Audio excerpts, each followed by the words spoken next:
You were tuned in to episode 58 of the Goodfellas podcast. G5 Jeff TV, aka G5, aka 5, aka the Guru in the building.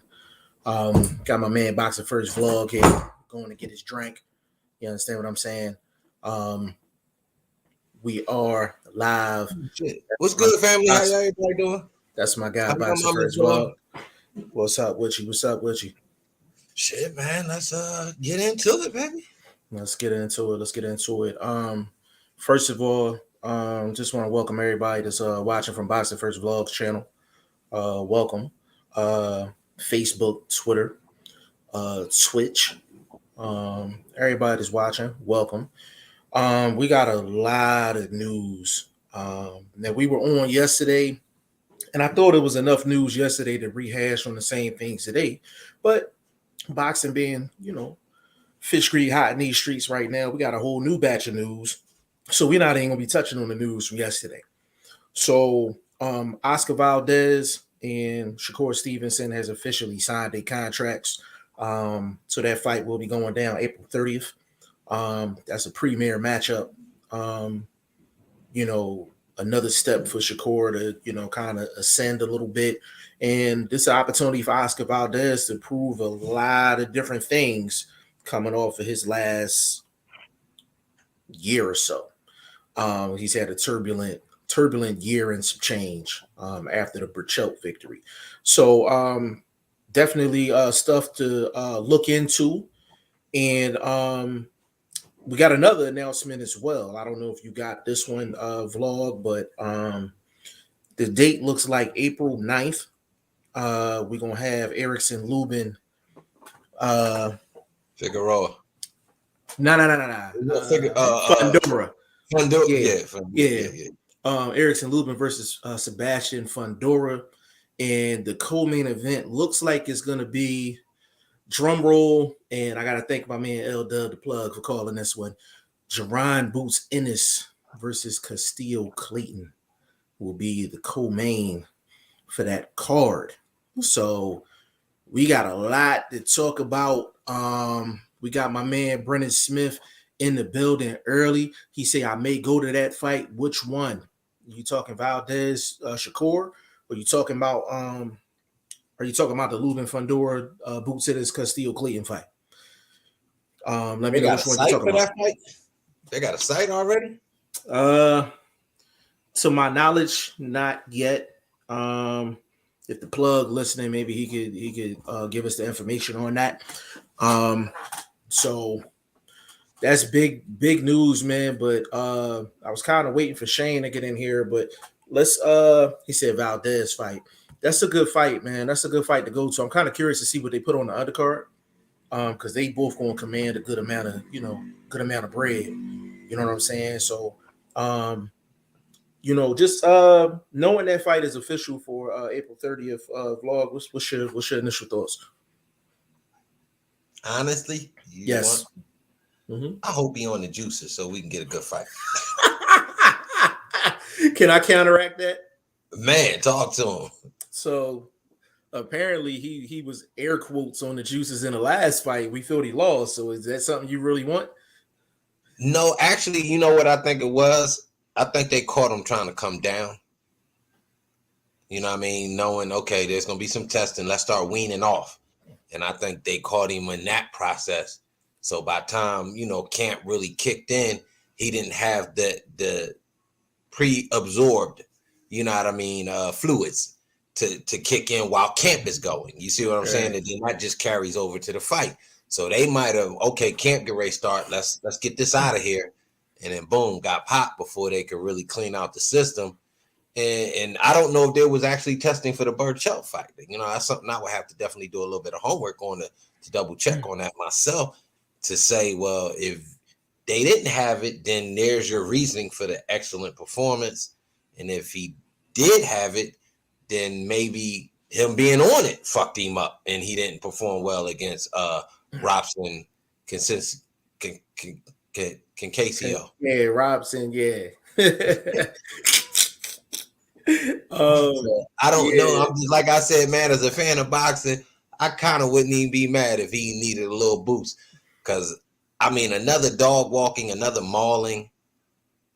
Does it really say something for Stevenson? You know what I'm saying? Like, you just walking through these dudes.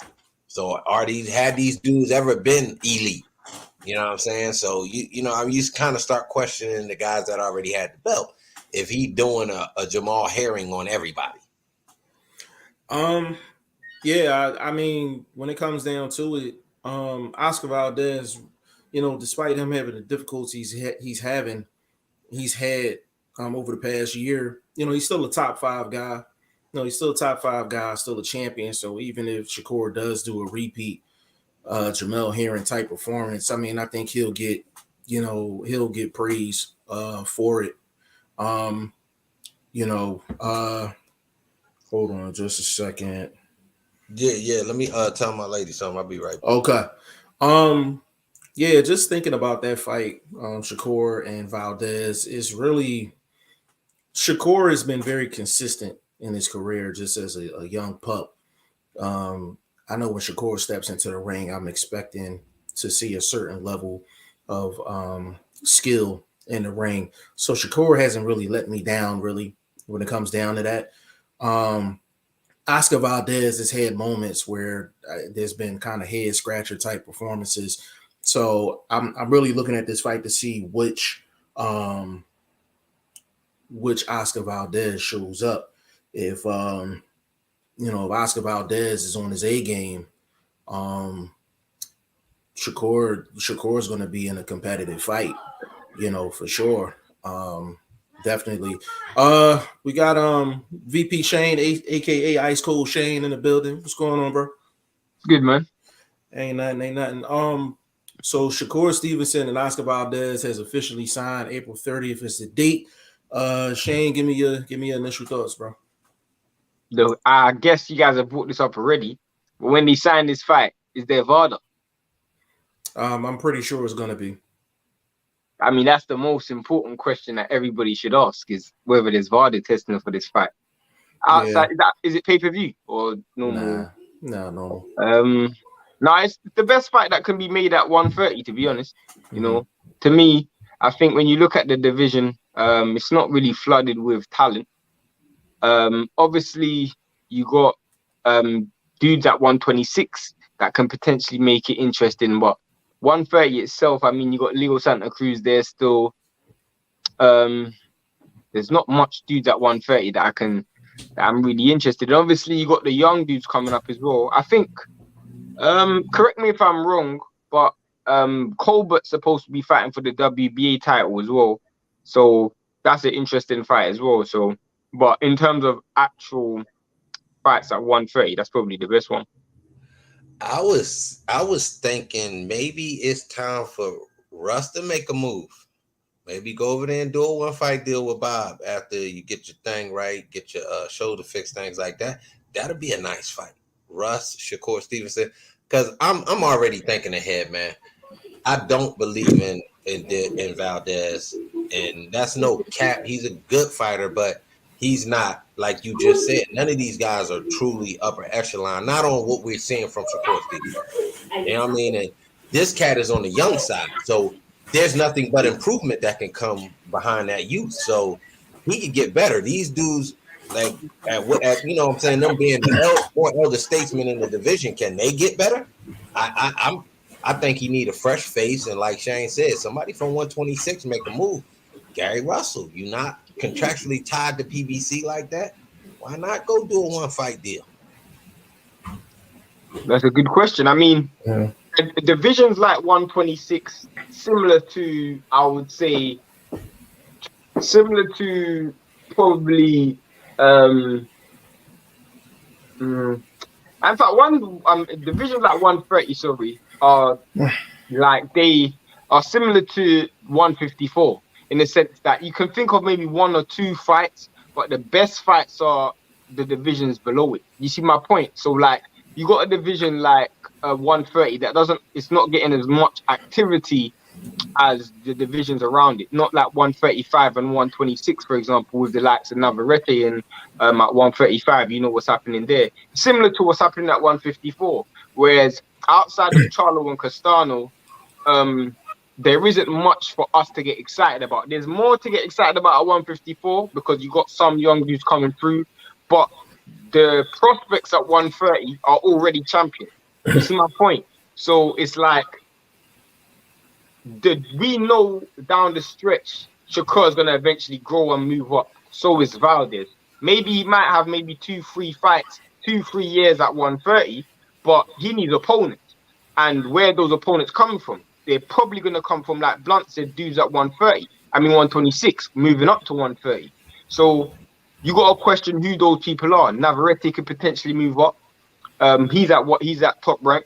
But yeah, if I'm Gary Russell right now, I would probably be looking at. I mean, we already know Shakur's running out of opponents because his whole him versus what's it called? Him versus Cool Boy Steph was in the, and when you're looking for these 2 weight classes below you, that's just already telling you that you're struggling for opponents. Well, I don't think that was him bringing it up. I think that somebody asked Cool Boy that, and kind of his response, champion of champions, kind of always make good fights. You know what I mean? So I get him on that. I don't think he was kind of poking the bear or fishing, so to speak.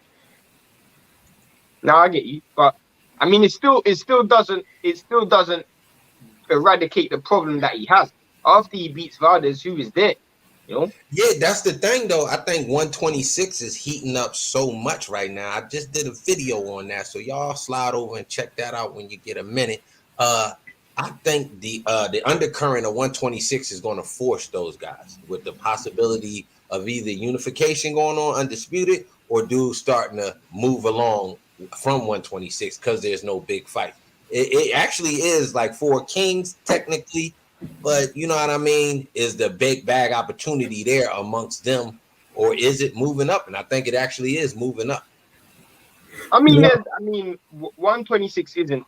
I mean, it isn't really like the other glamour division with the like. No. But they got good fighters. The 4 champions currently are good fighters. They're ESPN Plus type of fighters. I don't think none of them are really pay-per-view. Who's WBA title champion right now? They got Lee Wood in there, and they got Santa Cruz. The Santa Cruz, did he get rid of his belt at 126? No, he got it. He got the let me go. I know Conlon is fighting Wood. Lee Wood, but that's for the regular belt. I thought Leo Santa Cruz still had the strap. Yeah, he do. Leo Santa Cruz is WBA. Martin, that's what they was talking about, possibly that being the first unified at 126 in a minute. You know what I mean? So I tapped in on that. That'd be nice. And then you got Kiko Martinez. He got a little something going on with his title eliminator who beat that dude Isaac Lowe in December. So it's getting a little funky. And then you got my dude Jim Otebek coming up out of Florida, but a Ukrainian cat, Southpaw. He nice. He in the eliminator for the WBA situation. So I was like, either he could get the Lee Wood winner, or he could go, get the what's the name winner? Because Undisputed Promotions, which Odebek is a part of, they do, send fighters over to PBC. So, you know what I mean? I think that could be also the next move for Odebek. And he 10-0, or he 9-0 right now. 9 knockout Southpaw. Sweet. Let me get in the comments real quick, y'all. Edwin Castillo, family in the building. Big shout out to you, bro. Says salute Jeff and my man Vlog. I can't stay, but just stop by to listen as much as I could. I dropped a like and I'll watch later. Great fight, and Shakur has the overall better skills, but Valdez has skill and can bite down to the end. We'll see who gets it. Gimme one. Big shout out to you, family. Says salute to the panel. Salute to you. Man, the stranger in the building, King Louis in the spot. Big shout out to my guy, King Louis, man. Smash that like button. I like that message for sure. King Louis, man, what's up with you, bro? I think it's a really good fight. Whoever wins the fight is just, like y'all said, it's interesting to see where the opponents are going to come from. Because 126 and 135 should be providing some really good fights. Obviously, not every person is going to win the fight, so guys are going to be looking for opportunities You might get a guy from 135 that might be willing to come down to go see the winner of that fight, or somebody at 126 willing to come up. So I feel like that's great points. Let me. Good things. I'm trying to think to myself. You guys might be able to tell me: is the IBF strap at 130 still vacant? Off the top of my head, I'm not sure. I thought it was vacant because I remember Rakhimov fought my dude, the one that just lost to Devin Haney, Jojo Diaz.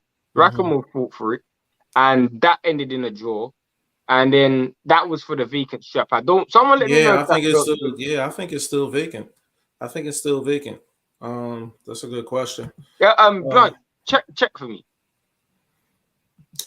King Louis said working fam, bro. Yeah, we all over here working, baby. We working. Actually, it says Kika Kenchiki Ugaga. Oh man, I don't know how to pronounce this dude name. Ken Agawa.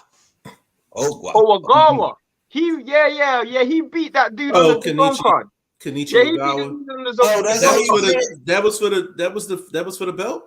I thought that. I didn't know that was for the strap. I didn't know. November 27th, 2021. No, we were live for that fight. That was the same night as Teofimo Lopez versus Kambosos.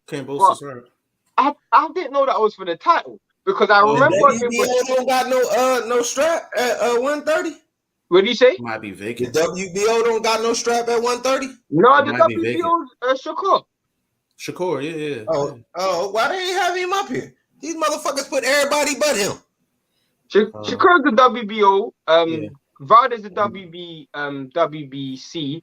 WBA should be Valenciano. Villanueva. No, it's vacant. Colbert's fighting for it. Colbert's fighting for it. I think he's fighting Gutierrez for it. He's fighting for that belt. He's fighting Gutierrez, man. Yeah. But Gutierrez is a champion. Gutierrez is regular champion. He's not champion. It's the fight. The belt's vacant. They got him under that list. That's all. I'm giving you the information that I'm providing. No. The only reason why I was asking is because I just wanted to see, because this is a unification. So naturally, after unification, we're thinking about undisputed. So I'm thinking about what champions are out there for Shakur to take on. I mean, I can't see Shakur taking on a Colbert because that's cross promotions. So I believe Colbert beats Gutierrez. So I can't see that fight happening. Could you see a situation where the Zone and Top Rank make a fight for Agawa? I can see that because Agawa's not someone Eddie Hearn's heavily invested in. So maybe. Yeah, it's interesting. I'm just glad that fight actually got signed. So Shakur getting a good amount of opportunities young in his career. You know what I'm saying? And Shane, you wasn't around for this announcement. I'm pretty sure you already know, but I'll announce it while you're on here. April 9th, Erickson Lubin versus Sebastian Fundora. Yeah, someone told me that a couple, maybe a month ago. Yeah, but the co-main will be, thanks to the plug, Jerron Boots Ennis versus Castillo Cleaton in the title eliminator fight. So, I mean, I like that fight, but you know the issue that I have is, to me, I feel like what 154 is doing is the right thing, but it's also the wrong thing, bro. Because you're eliminating title contenders. You see my point? Like, you know what? At heavyweight, I don't understand. Yeah, I don't understand. Explain that. I don't understand. Now I'm explaining. You know what? Heavyweight, underneath the Fury, White, Usyk, Joshua saga that's going on right now, you got the likes of Hergovich, Joe Joyce, and Joseph Parker, Jared Anderson. A lot of dudes trying to position themselves for world titles. Sanchez and etc. Mm-hmm. Right now, they're making dudes at 154 fight each other underneath that. So when the person who becomes undisputed actually becomes undisputed, they ain't really got nobody to fight because a lot of these dudes have already lost. So let's say, for example, Erickson Lubin loses to a Fundora or beats a Fundora. Let's say they make that fight. Let's say Lubin wins and he fights Charlo. Who's next for Charlo? Charlo might have to just move up. You see my point? There's not much room for people moving forward. Other than Tim Tszyu and Lubin, everybody else is already lost. There's nobody coming through 154. It's almost like they're setting it up for the dudes at 147 to move up, bro. So I will use your argument, not necessarily against you, but I'll use your argument to ask a question. If Erickson, Lubin, and Tim Tszyu are the only two guys that are quote unquote worth the shot, what option do you have other than throwing everybody against each other because everybody has lost? I get that, but it's almost like trying to save dudes. That Sebastian Fondora is a contender, Lubin's a contender, Tim Tszyu's a contender. You make these contenders fight each other. You got one good fight at 154, then it's over. Well, you think about it. Lubin has a loss. Tim Tszyu and Fondora is the only two that's undefeated. Fondora is still a prospect, and Tim Tszyu's to a prospect to a certain degree. To a certain degree, we haven't seen him under them lights yet. So I actually don't have a problem with what's going on in 154. It's just 154 has just got a bunch of B guys. Yeah, it's what it is. Like, it's a problem just for the champion. That's my point. Like the champion who becomes undisputed, there's not much options. You see my point? Like it's not. See, that's the thing. I think if Charlo wins, it's not. I think he only has, to be honest with you, he really only has one option. He really only has one option, and that's the Tim Tszyu fight. That's the only fight that's really gonna capture anybody's eye. Unless he fights like a Danny moving up or something, you know. Yeah, but even with that, he's the clear favorite. Yeah. Even with that, he's a clear favorite. I'm talking natural 154 in the crop right now. Tim Tszyu's the only guy that actually raised an eyebrow and be like, you know what, that's an interesting match. Unless Sebastian Fondora, he's not the clear favorite in that fight. He's not the clear favorite against Tim Tszyu. Of course, he would be the favorite. Oh, well, yeah, I mean, I'm just listening to Jeff. It sounds like, you know, Tim Tszyu has a much better chance of beating Charlo than Garcia does. Well, I didn't even say it for that reason. I said it because he's just a fresh face and a fresh name. I mean, I agree with that. No, everybody else has been kind of just recycled. Yeah, rinsed and recycled already. So, that's what I meant by that. But that's what I mean. Like you putting these fresh faces, Sebastian Fondora to a certain degree, coming off a good win against. At what point do the Octavius Bowens and the Brandon Adams and those type of dudes get their shot? You know, I mean, I know Brandon had one, but he got it when he was a little younger. He been on a nice little run right now. You got the young boy Octavius Bowens, you know what I mean, off the radar, low tier promotion, so not getting a lot of shine, but doing good work. Like, when do these guys get the Fondora treatment? Fondora has earned his treatment. I will say that he's earned his treatment because they've given him the opportunities to do so. Now, that's what I'm asking. Where does the opportunity come? Like, what do these guys have to do to get that opportunity? Now that 154 is fight not some of these guys, fight some of these guys with losses. They just need opportunities. They need opportunities. I'm not against anyone at 154 actually getting an opportunity at this point because we need to see these guys fight. There's nobody there. We need somebody to stand out. We need somebody to stand out. So I'm not against any guy. Your boy made 154. Who? Your boy for the family of the channel. The boy from Iowa. He fighting out in Minnesota right now. Cruz. Yeah. Cruz, I don't think he can make 154. I think he's basically 160. Now Chino probably could make 154, probably.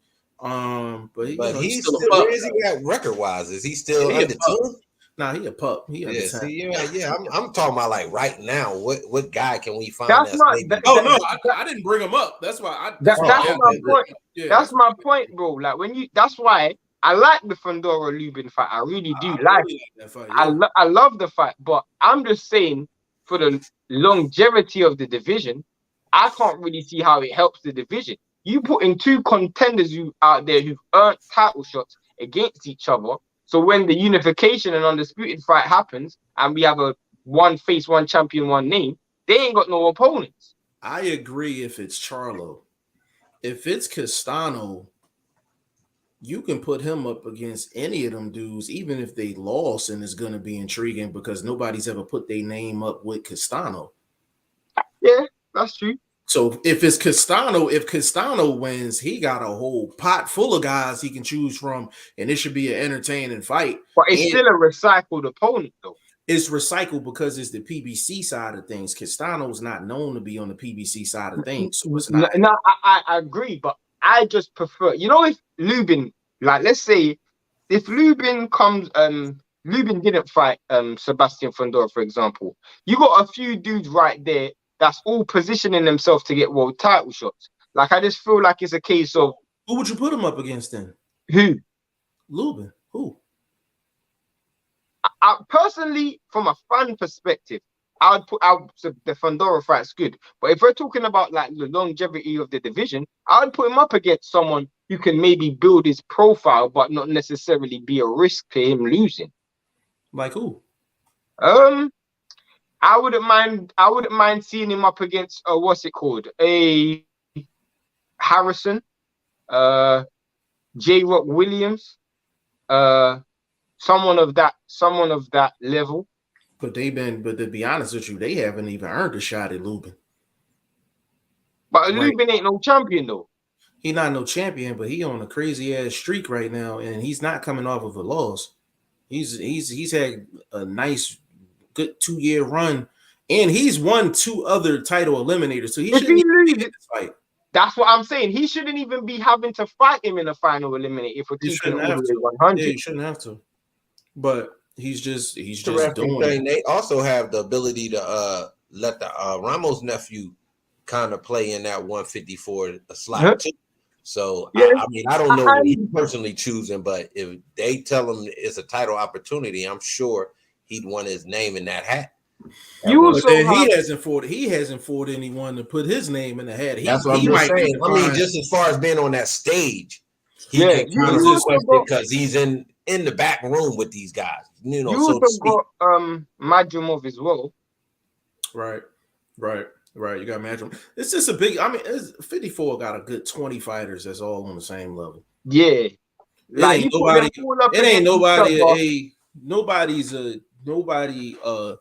Charlo is an A-level fighter within the division. Castano's an A-level fighter within the division. Everybody else is B and below. Like, that's just what it is, at the end of the day. So you got a large crop. They just not that you make any mixture right now, you don't know what you're gonna get out of the fight. You make any mixture right now. I can name 15 fights right now off the dome. I don't know what the result will be, bro. It's a straight pick'em fight. Yeah, for me, I think if Tim Tszyu fights Lubin, who wins? Lubin. I'm not confident in saying that, bro. I ain't even gonna lie to you. Lubin. Tim Tszyu's bigger and stronger than Lubin, bro. Who has he been in the ring with? What's it called? He's been in the ring with Horn. That's probably his best name. Shane, you gonna give me Jeff Horn right now, Shane? No, I'm saying that's his best name though. That's his best name. But it's just me and you talking, Shane. You really gonna try to slide Jeff Horn by me? I'm not saying that's on the same level of Lubin, but you asked me who he's been in. That's his best name. That's an indictment. But he's young, that's why I understood, but that's why I'm comfortable saying Lubin. He gonna have to show me. He gonna have to show me. But Lubin has shown holes that I think Tim Tszyu can exploit. Yeah, I agree. But Tim Tszyu still got to show me. Fair? He still got to show me. Who wins, Sebastian Fundora or Lubin? I think Lubin wins that fight. More compact shots. He can get inside of a lot of Fundora's punches. Now he throws tighter than the usual tall guy, but it's not tight enough. Lubin should have a real good night offensively against Fundora because he's gonna be right there for the taking. He's gonna be able to hit everything. He's gonna be able to get his body shots off, all that. Well, what do you think about the question is you're not really answering the other side of that. Can his chin stand up under the volume that Fundora brings to the table? Well, it's volume. He was in there with a stiff dude just recently, and I actually thought that was a draw fight. but that's neither here nor there. Oh, you talking about Fundora? You talking about when he Fundora's fought last fight? Garcia. He fought Yeah, Garcia. Fundora last fight. Yeah. I think I mean that's the question that got to get answered on fight night. You know what I'm saying? But usually Lubin doesn't have a problem with the volume guys. He usually has a problem with somebody landing the money shot. And Fundora is not really known to land a money shot. He's usually known for the volume, like you said. So we're gonna find out though. We're gonna find out. You know what would have been a good fight for Fundora though? That would have been kind of a safe fight for him, but would have built his profile. Rosario. That'd have been a good solid fight for him. Something he could definitely win. He could definitely win that fight. You know what I'm saying? But Rosario has enough of a profile in terms of his name to where that would have put Fundora. Actually, that would have been a safer fight for Fundora. But you're in a title eliminator to get a title shot, man. You got to take whoever they throw at you. You know what I'm saying? So if you're Charlo when you beat Castano, do you move up to 160? To fight who though?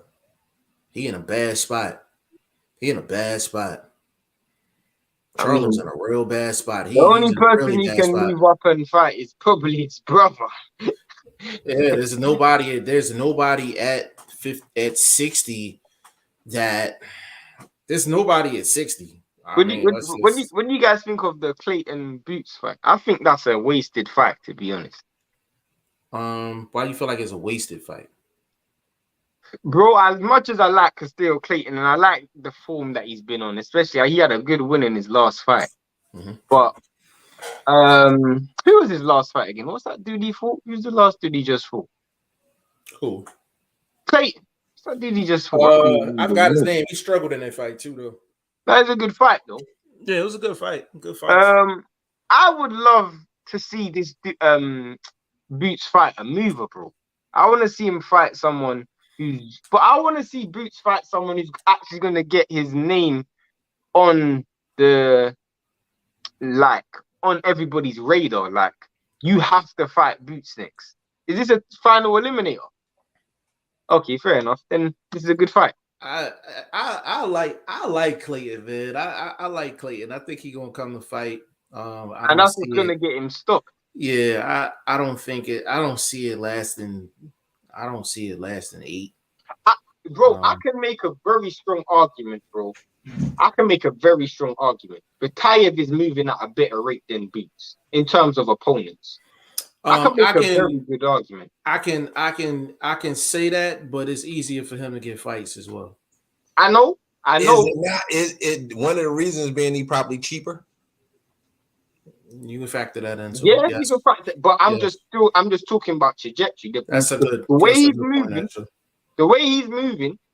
Best Putin. He fought Best Putin. Then he fought Jamal James. He's about to fight Stanionis. I'm telling you, if he beats Stanionis, bro, he has more of a. If I'm Errol Spence, I can be like, well, I can rather fight him than fight Boots because he's got a better resume than Boots, and none of us can argue with that. He won't be able to get away with it, but it's the truth. It is the truth. Hold on, real quick. Yo, we got the legend in the building, man. Legend, what's going on, player? What's going on, man? Ain't nothing. Salute, man. Shout out to you, bro. Thanks for coming back on. Hey, man. Salute to you, good brother. You got it on your phone, bro. You got this on your phone? You have it on your phone. You hear feedback? No, I'm just gonna tell him to turn his phone sideways. You on your laptop? I'm on my phone. Whatever you got right there, you good. You got that's a good way to have it. Yeah. Full screen. Let me run through these comments real quick. Boxing Learner in the building. Big shout out to you, bro. Said Gutierrez got COVID. Damn. So Colbert is looking for a new opponent. Damn, I didn't know that. Boxing Learner, Jesus Ramos, Lubin, Zoo, and Michael Conlon are the future at 154. And Madrimov, you have to put Madrimov, yeah, you got to throw him in there as well. Lennar, what's going on, bro? I was getting ready to say, I know you want a link. Am I sending it to your phone or your IG, bro? Legend, we was in here talking. The Lubin Fundora card, and it looked like it's gonna be Boots and Castillo Clayton is the co-main. Yeah, I just saw the news about that earlier. Yeah, what you think about both fights?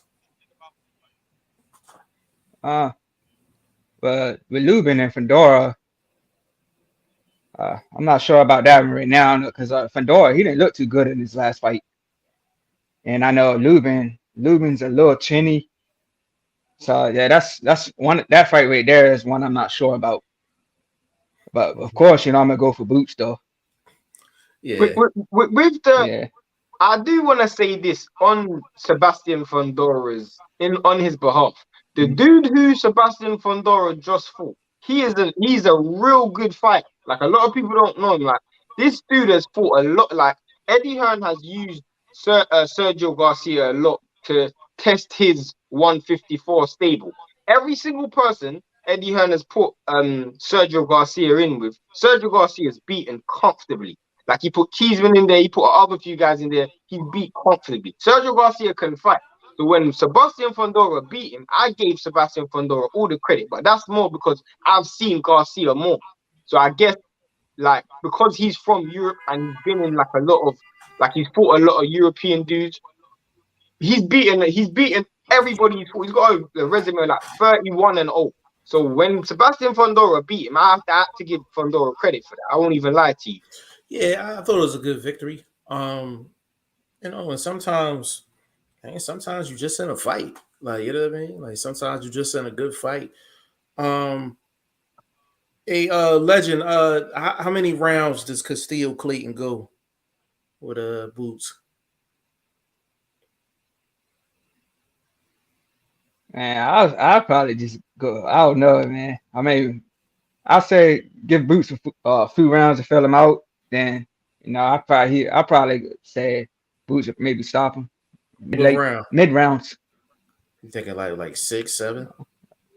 Yeah, something like that. What you thinking, Shane? Because when he stopped up and fought Lipinets, what round was it when he stopped Lipinets? 7 or 6. It was 6. 6.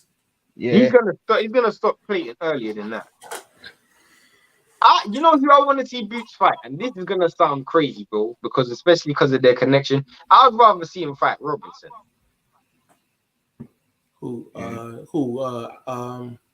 Ray Robinson? Yeah. You don't want to see that fight, bro. I want to see that fight. I gotta tell you off camera, you don't want to see that fight. You don't want to see that fight. If YSM's watching, he probably know what I'm talking about.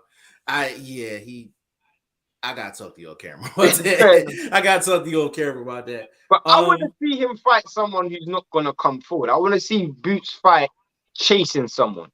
See how he delivers his punches, see how he sets up his attacks. Just in case he fights a Crawford, for example, and I know Crawford ain't gonna fight off the back foot, but let's say he does, how would he fight off the? How would Boots be the bull? How good is he at being the bull against a good matador?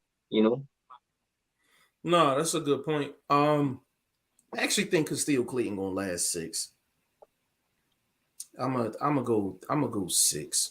I'm gonna go 6. I think he gets him up out of there in 6 rounds. Ashley's in the building. You gotta give her some news, by the way. Yeah. Ashley's Corner. Big shout out to Ashley's Corner. Said Ray don't have enough power to keep Boots off of him, in my opinion. Yeah. Clayton's okay with the punch power, but I don't know if it's gonna be enough to get Boots' attention.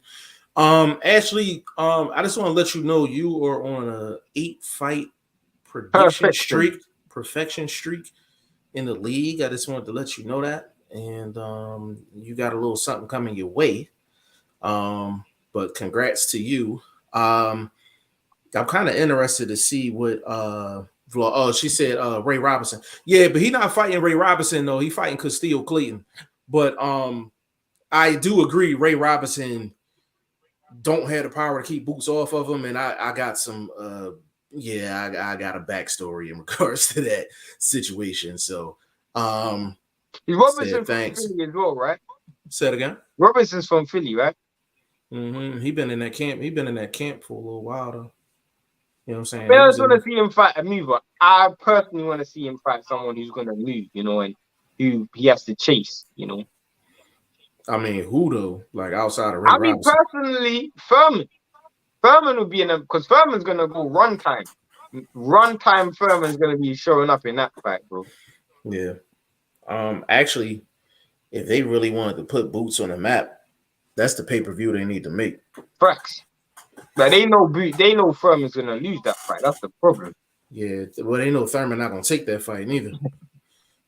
How you said, I'd rather see Blair Cobbs for real, for real. That's a good fight for Boots too. Like if I was Heyman, I'd say, you know what, you want a title fight Boots, and you get a guaranteed title shot. That's what I would say. If I was Heyman. It's Cobbs from Philly too. Yeah. Yes. Now he's not your typical Philly cat, if you know what I mean. Like, you don't look at Blair Cobbs and think he's Philly. You know what I mean? He look like a Florida guy or something like that. Like he don't look like a Philly dude. You know what I'm saying? Like if he was walking down the street, Legend, like we would think he out of towner. Like we think. Are you from Philly? Are you from Philly? Nah, he from Maryland. Oh yeah. Ashley, why do I hear an echo, yo? Do you hear that? Is blunt on mute. I hear it as well, by the way. I don't know. Yeah, I don't know. Ashley's Corner said, "Oh, Thurman is the best fight for Boots right now." I think that's a great matchup for Boots because he gonna have to find Thurman. He gonna have to find him. But yeah. I do think Thurman got enough power to give Boots attention, though, where he's not coming in reckless neither. That's why I want that fight, bro. I would pay to see that fight right now. Ashley said he is from Philly, though. That's not right. I'm just saying, if he walking down the street, he looks like an out-of-town dude. He gonna look like a lick, like somebody gonna try him.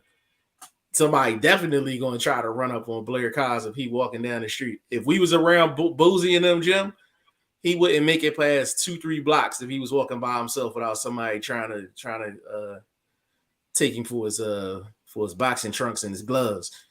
You know what I'm saying? Said who's from Maryland. That's our guy Legend on the panel. He from Maryland. You know what I'm saying? Holding it down. Where the hell vlog at? I have no idea. I'm about to, because if I let Lennar on, ain't nobody gonna get a word in. Have you sent him the link already? I ain't said it to him yet. I gotta burn for a couple more minutes. I'm just thinking to myself, what does I know this dude's gonna be talking about Crawford and stuff, so I ain't even gonna get into that yet. But I think Boots becomes mandatory. Errol Spence still ain't gonna fight him. But you know what? Boots becoming mandatory is probably the best thing for the division, Jeff. You said him becoming a mandatory? Is the best thing for the division. Boots? Best thing for the division. Yeah. Yeah, because that's going to get Boots becomes mandatory. Either you fight Boots or you fight Crawford. Yeah. Literally. Yeah. You have no other option. Either you fight Boots or you fight Crawford. I bet you at that point they're going to pay Bud 50-50. They ain't pay. I don't think Boots deserves. I don't think Bud deserves 50-50. I don't think he deserves 50-50 neither. But if you had an option, you ask Spence, would you rather give Boots 50-50 and you fight Boots, or would you rather fight Bud, or would you fight Boots? I'm giving Bud 50-50 and I'm fighting Bud.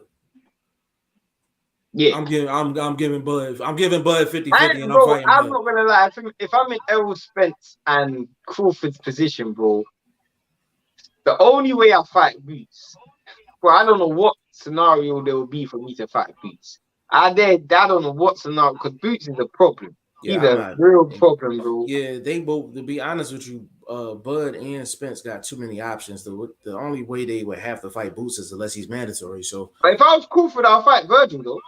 On God, I'll fight Virgil. Yeah, Virgil too green. He makes too much mistakes. Yeah, he made too many mistakes defensively. Like, he gonna run into a lot of stuff. I can see him getting dropped in that fight and maybe even stopped in that fight. I think Bud will stop Virgil. Me personally, I think he'll stop. I think it'd be an exciting fight, but I think he'll stop him though. He's too green. He's too green. He said, "Oh, I thought you said Boots was from Maryland." Nah. We wasn't saying that. Conrad Boxing in the building says, "What's up?" Says salute the legend. Conrad definitely family in the building. Conrad Ashley, Adrian in the building, family in the building. Kapaja announced on Twitter Tony Harrison and Sergio Garcia agree to fight on the undercard of Tony Harrison and he's Fundora and Lubin. That's a good fight. That's a good fight. Tony Harrison and Sergio Garcia. That's a good fight, Shane. Yeah, I think Garcia wins that fight as well. That's a good fight. What you think about that fight, Legend? That's a good fight, man. Yeah, I know Harrison didn't look too good against his name.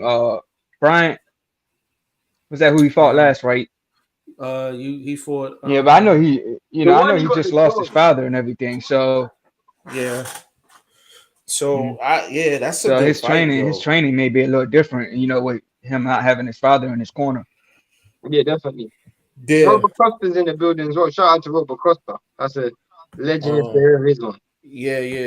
Ashley's corner. Conrad said said EJ gives Bud 50-50 is because it's undisputed, not because of boots, in my opinion. I agree. My guy, Robert Costa in the building, man. As much as I love Boots, bro, Bud don't deserve 50-50, bro. Nah, he don't deserve 50-50. I agree with that. The reason why I say that is because I'll be a hypocrite if I said that. Because I didn't think Wilder deserved 50-50 against AJ. You see my point? Yeah, and it's the same situation. But the thing about it is, if the shoe was on the other foot and Bud was the one that had the 3 belts and all that, I would say Spence don't deserve 50-50. So it ain't nothing personal. It's just Spence has done more. He's done more. So you got to reward the man that's done more. It is what it is. I find it funny how we're already giving Spence the win over Ugas. I find that funny. No, we can actually talk about that in a second. Let me get through these last two. Ashley's corner. I think Virgil Ortiz should get his first L early before they put even more hype behind him. He ain't gonna get in his next fight. I'll tell you that for free. Yeah, my man got 2 knockouts in his career, man. I like McKinson as well because he beat my boy Chris Conway. But he ain't. If y'all don't know, I was at the Virgil Ortiz versus Hooker fight last year. You said you was there? Yeah, I went to see that in Texas. Yeah, I went to see it in Texas. How was that crowd though? Yeah, it was decent. But I got there real early, so wasn't a lot of people there. But after a while, it definitely got crowded. What I'll say is, bro, put yourself on mute when you're not speaking. Cause I think the echo's coming from your from your speakers. All right.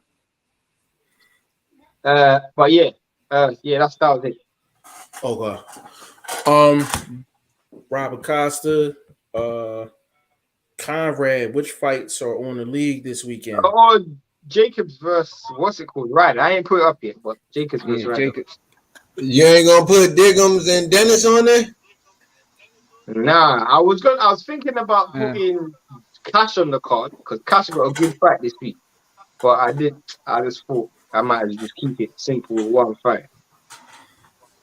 Yeah, but remember, we y'all think Jacobs up, keeping it hardcore for the folks. You know what I mean? I know, but to me personally, bro, I know both. That's not a good fight, innit? I can do it if you want me. If you want me to put it, I'll put it on it. It's fine. If you want me to do it, I don't personally think it's a good fight, but it's cool. Is it a 50-50 fight? Nah. I mean, there's some fight. I can give you an equivalent to what that fight is. It's very similar to what was the fight on the last weekend's card? What card was last weekend? It's very similar to the Ramos and Santa Maria fight. Oh no, but that's a competitive fight. No, but when I'm saying it, not beforehand, we don't. Beforehand, Abel Ramos is a favorite. Yeah. Before, you got one dude with a good name, one dude who's kind of an unknown, and then you don't know. Got you. Hey, Legend, what you was getting ready to say, bro? Do y'all think Jacobs is like the same fighter that I would say maybe fought Quillen or Triple G? No. Yeah, I can tell you why though. It's a phrase that we all like to say on here. It is called silk sheets. The man has been sleeping on silk sheets for a long time. Got a nice young lady in them seats, in them sheets. And he fights like that. You know what I'm saying? He don't fight He fights hungry. like he's got a woman to go home to, and he ain't trying to do Yeah, nothing, bro. he ain't trying to get nothing scratched or dented or nothing. You know what I'm saying? Like he fight like an old school cutlass. He trying to get it back to the garage safe. Literally, like Eddie Griffin says, whip that ass, give me my cash, bro. Just give me my cash when it's done, bro. Absolutely. Vlog, did you hear Legend's question? No, I ain't hearing nothing, man. What happened? Legend, give it to him again. Give him your question again. Do you think Danny Jacobs is the same fighter that fought Peter Quillen in Triple G? No, but I think he's a good enough boxer to not get hurt by Ryder.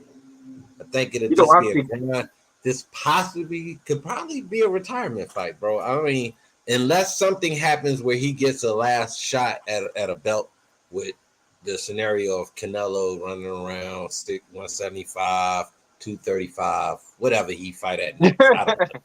But you know what I'm saying? He may try to stick around for that because he has a name that keeps him in that mix, so to speak. But just in general, bro, I mean, I don't think it's much left for him, bro. He's done a great job.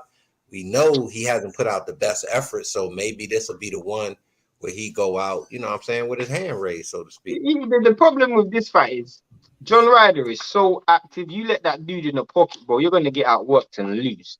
Because you ain't outlanding this dude over 12. There ain't nobody on that division that's outlanded that dude over 12. You can put that dude against anyone. That dude's punch output and punch connection is higher than everyone in the division's. Clear, easy. So unless you can keep that dude at the end of a jab, you got a long night. Well, that's the one thing we know Danny got. He got an excellent jab. Yeah, facts. I just would like to see, make sure his legs are there to support that jab. Then he said he's coming to turn fight, over bro. too. You will definitely have to turn something over. What you said?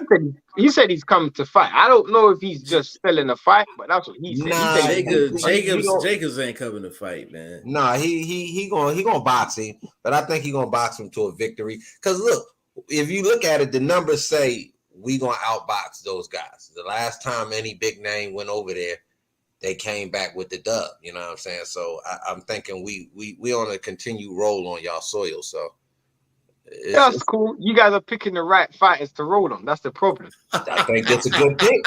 You know what I mean? You guys ain't picking none of our top soldiers to fight. That's the problem, bro.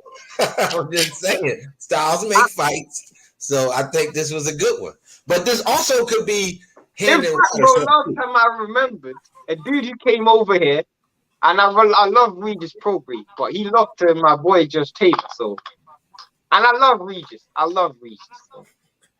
He was still rough around the edges back then. So I thought Regis won that fight as well. That's the funniest thing. Yeah, I thought Regis won that fight too. But you know, I actually want to get to this next comment because this is funny. Rob Acosta said Porter a nut. Bro, I just feel like Porter was talking. I don't know what Porter was saying, bro. I can't even speak for his defense, bro. If you have an opinion, let us know what your opinion is on that topic. Legend, what did you when Porter said Boots is overrated, and then he kind of gave his explanation for it. What was your thoughts on that? Like, what you think about that, bro? I mean, if Porter, like, if he was still really fighting, I mean, I could see him saying that. But you know, since he's retired now, I mean, I don't really see much of a point in him saying that unless he's trying to come out of retirement and, you know, get something going. But I wouldn't, if I was Porter, I wouldn't take no fight with Boots, man. So, you know, his chin, you already know his chin is not so great now. The only person on the planet that I would say should be looking for a fight with Boots right now is Butayev. That's the only person. The only person that I would say you should try and get a Boots fight is Butayev. I'm gonna be honest with you, bro.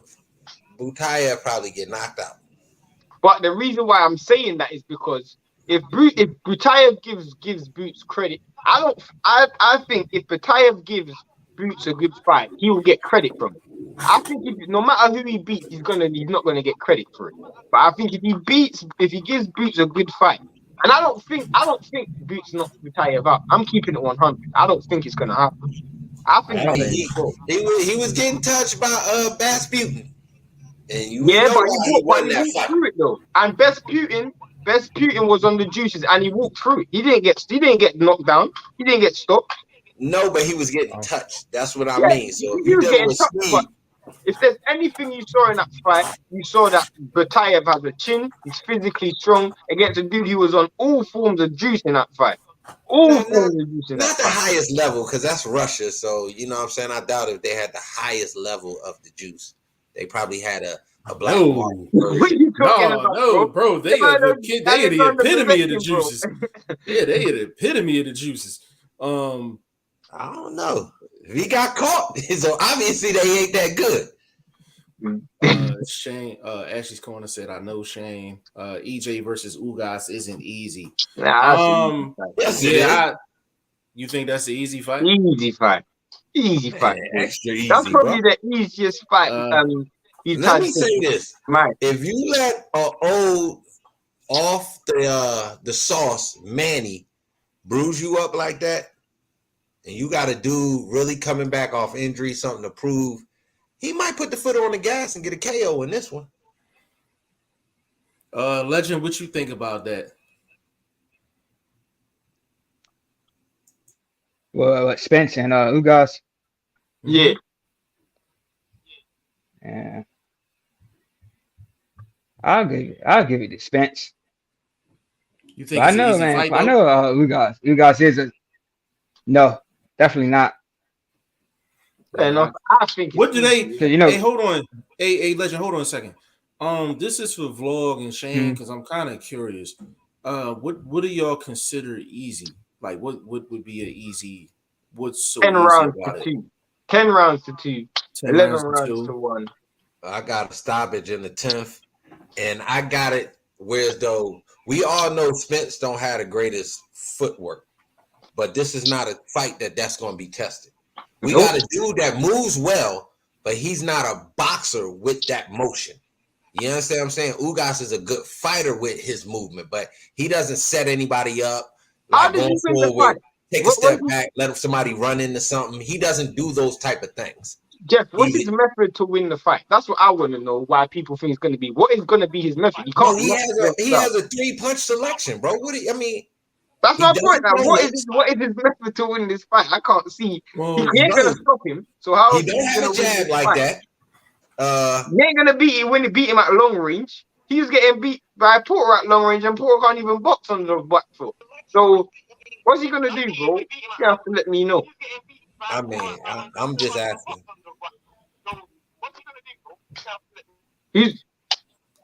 That's I think that's Legend with the feedback. Y'all want Legend to answer that first, or you want me to? No, you to answer that. You want me to answer that? Yeah, I don't. First of all, Spence coming off the eye injury. Anybody coming off of that eye, anybody in the history of boxing that has come back off of an eye injury like that has not been the same fighter. I got plenty of fighters I can reference with that. So I'm not sure what Spence I'm going to see. I got to wait till fight night. Because of that, I'm not going to say Spence is going to win 11-1. It's the same thing people were saying about the car crash though, and he proved that he can come from that. Yeah, car crash, correct. But you need your eyes though. It's not a detached retina, bro. So that's not. It was a detached retina, and he had surgery on it. It was a detached retina. He had the same thing that my man had. Iran Barkley had. Same injury. So that's not easy to come back from. So for that reason alone, I don't believe it's going to be 11-1, 10-2. Correct me if I'm wrong, but didn't what's his name have that as well? Daniel Dubois against Joe Joyce. Yeah, he had a detached retina. Well, that shit is easier than back in the day when Reed was fighting and them type of guys. You know, the scenario is, bro. We just seen this. We just seen this with Brook. We just seen this with Brook. He's not the same fighter. He hasn't been the same fighter since that injury. So I have a recent case study. But if Brook's injury happened later in his career, whereas though your healing process ain't at the same. He was the same age as Spence when the injury happened. With more wear and tear, being hit in that eye way more often. Spence is not the type of fighter that gets damaged a lot of fights. Why? Because he got a good high guard. A detached retina is a detached retina, bro. He still has to recover from it. He has to fight through it. This will be his first fight coming off of that detached retina. And that's my point. You're going up against a guy that doesn't have the arsenal to even set you up to hurt that eye. To me, this is a Gary Russell fight. He can win this shit with one hand because he has better. He can win this fight with one eye. He can win this fight with one eye, bro. Ugas is not a good fighter, bro. He's not a good fighter. Ugas is not a good fighter. He's B minus at best. B minus at best. Where you got him ranked? If he doesn't have a title, I don't have him in my top 5.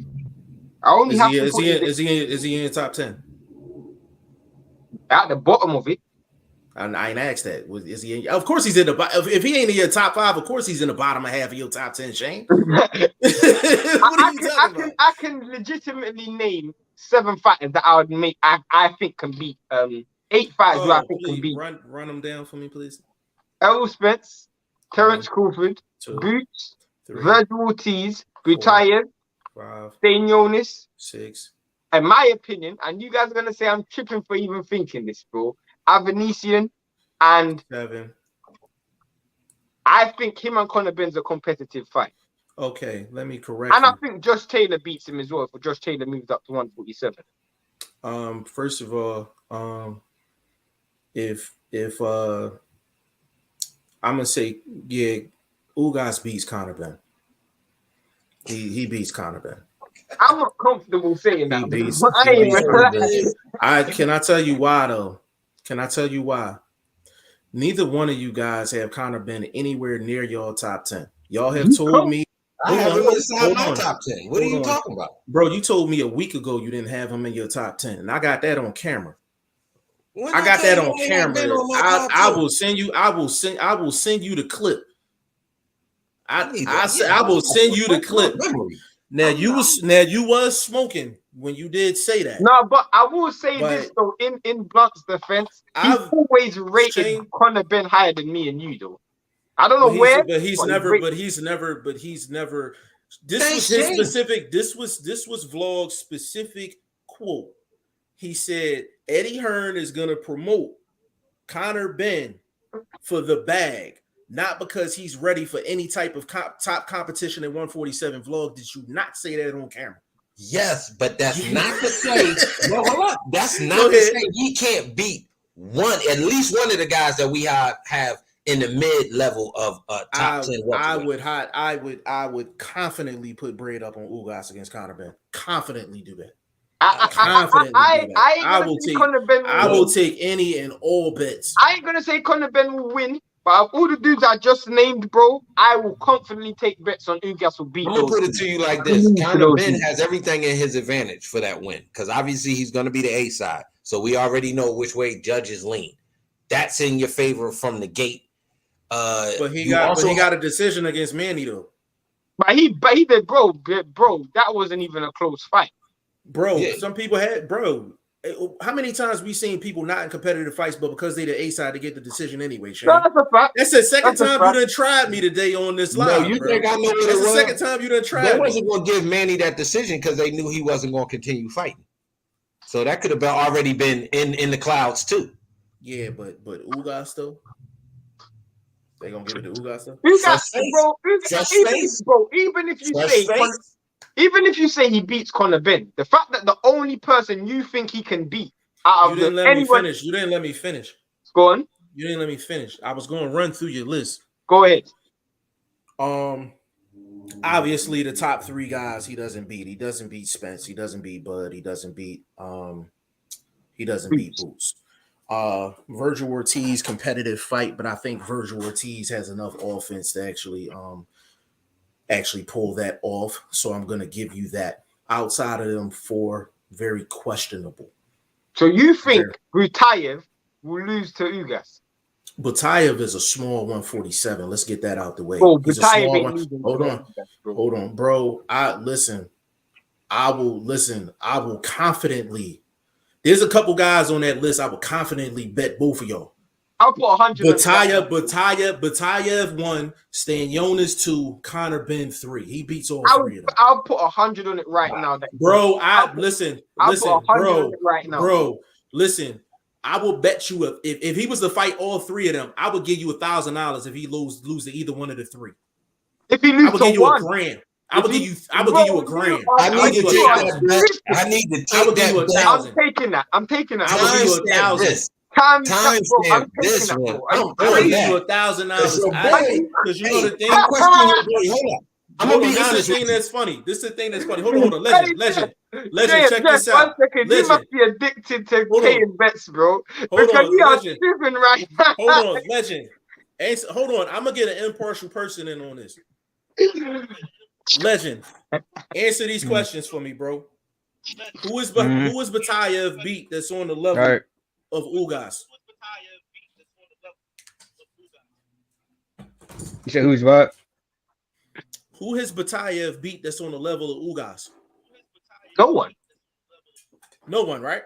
I'm not sure about it. Who Stanionis beat?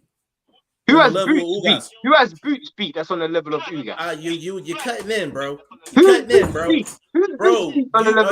Bro, let me cook. Because Boots ain't in this conversation because I said Boots gonna beat him. But you're deflecting, bro. You can't use one rule for one and not the other rule for another. You're deflecting. Go ahead. What? There's a question. Has Stanionis beat anyone on the level of Ugas? Yeah. No, he hasn't. No, I'm asking Legend. He got it. Yeah, I'm not sure, man. He not sure. All right. No. Listen. Okay. Conor Ben. Same question. Same answer. So what has them three done? And Ugas is he not coming off of a Pacquiao win? Yeah. Is he not a champion? Is he not a champion? Let me cook. Let me cook. Go on. Let y'all cook. Let me cook. Go on. Did he not come off a Pacquiao win? Yep. Off of an 18-day notice. Yeah. Is he not a champion? Hold on, let me cook. Is he not a champion? I'm saying yeah. Did not all three of us get on camera and say he beat Sean Porter? I personally believe. Yes, you did, Shane. Was a controversial don't fight. Lie, Shane. Don't lie to me, Shane, because I got you on camera. Shane. Jeff, if you're gonna quote me factually. Did I not say that's because Sean Porter fought the wrong style? I said that. I don't care. I know you said that. I know you said that. That wasn't my question. My question was, did we not get on camera and say Ugas won that fight? Yeah, I said that. Who hasn't Ugas been competitive with? I'm not talking about competitive. I'm talking about him going. He's losing, bro. So my question is, who has Butayev beat? Who has Stanionis beat? Nobody. Who has Conor Ben beat to make y'all think that he's going to beat Ugas? Nobody. But it's the same thing with nobody. Ask Ashley that. But my point is this. Hold up, Jeff. That's where you getting it wrong. See, you measuring about who you can beat, and you're not looking at style, bro. That's what I was about to say, bro. Because he's being a hypocrite right now. Who should come? Hold on, Shane. Style tells you more about who should have the edge and who should, who's coming in with less artillery. Styles make fights, bro. So in particular styles, we talking about a dude that has a 4-punch selection and probably only uses 3 of those punches throughout the fight. But Spence got a 3-punch selection. Spence got a 3-punch selection. Spence has a 3-punch collection. Spence, what does he throw outside of a jab and a hook? But I'll say this though, bro. I'll say this. This is the difference, though. Wait a minute. I want Vlog to answer that question because I be letting y'all cook and I don't be getting a chance to. But you ain't even answered my original question. What was your question? Who has Boots fought? You said he'll beat Boots. But if you're saying Butayev ain't fought no one, neither has Boots. But guess what? Because of Boots' style, Boots will beat Ugas. Because of the I'm gonna tell you, hold on, I'm style, gonna answer he'll your beat question. I'm gonna Ugas. answer your Go question. I'm ahead. gonna answer your question. I'm Go gonna ahead. answer your question. Is Boots not a guy that we take off of that radar because he's special? So But why are it you still adding? applies, Hold on. Why are you adding Boots It in a still regular applies. conversation? Well, hold on. Why are you adding Boots in a regular conversation where we all agree that he's special? He's special, but Yeah. Ugas So why are ain't you special. adding him? So why are Ugas you ain't adding him in special. this conversation? Ugas Stan ain't Jonas, special. listen. Stan Jonas ain't special. Batayev ain't special. Conor Ben ain't special. Ugas ain't special. Boots Nope. is. So why Yep. are you adding Boots into this conversation? That's my Because question. one rule applies for Spencer. And there's some people that's an exception to the rule, and Boots is one of them guys, and you know that. You know that, Shane. This, bro. Now, I'm you hold know on. that, I Shane. gotta disagree. Let me get in here. I gotta disagree with you a little bit when you say Butayev is not special. Hey, That actually come is, on, bro. that style is very special when You it comes to. you are full of shit. You are full of shit, vlog. That Batayev ain't special, bro. But Jeff, Bro, no, you bro, telling me you that's not sellable? You telling me that style is not marketable against anybody in the top of the welterweight division? You said big fight with that style, bro. Nigga, you said he's special. That nigga ain't Yes. special. You come on, tripping, bro. You So on some a pressure fighter can't be special. You A on some pressure fighter can't be special. Butayev ain't special. The only person, his family members wouldn't say he's special, my nigga. Man, Real rap. That's cat. That's cat. Ain't no fucking cat. And Jeff, you said what does Errol Spence only has a 3-punch selection, but guess what? He has he's great at it. He's great at it. What does Ugas do that's Hold up. good? Before you finish, let me ask some niggas before you finish. Is Better Be That special? Who, Beterbiev? Yeah, he's special. He's special. Of course he's special. Same style. But he's proven, bro. He's proven. Get the hell out of here. Get the hell out of here, bro. Batayev is not special. He's not special. Okay. Do you know the definition of special? He's not special. No, special to me is your style fits against anybody and has the possibility to beat anybody. That alone can make you special. Has he done it? He's doing it. Hold on. You just said, hold up. You just said he had a better resume than Boots. No, I asked you a question. You're telling me right now on camera in front of everybody that Batayev is special. I've been telling people that. I'm gonna tell you this. You are the only person on planet Earth that thinks Batayev is special. You're the only person on Earth. But wow. Shane, is he special? I'm gonna let you get yours off. Is he special? Is Batayev special? To me, he ain't special. If you're special, you have to be out of the ordinary. You have to be extraordinary in terms of nothing extraordinary. And he's got a standout. Is out of the ordinary. Nah, bro. Hell no. But the truth is, bro, we're gonna keep it real. Bayless moment right now. When I look at Ugas' style, he doesn't do nothing. He doesn't have one thing that I would say is even good. He does everything average. No, I don't agree with that because you don't get to that. that. He does everything good. Everything he does is B. Everything he does is B. He throws a good jab. He don't throw enough jabs. He has a good jab. He don't throw enough jabs. He don't throw enough jabs. Does he throw a good jab? Huh? What does he do? Bro, he doesn't listen, do anything. My shit still stands. My shit still stands, bro. If Ugas fought any of them three guys, he's beating them. He's beating them. And I got a G. Hold on. Listen. This is a difference between me and Vlog. When I say something gonna happen, I put my money behind it. You ask him if he gonna put his money behind Tegu. Ask him if he gonna put his money behind Tegu. I didn't say that.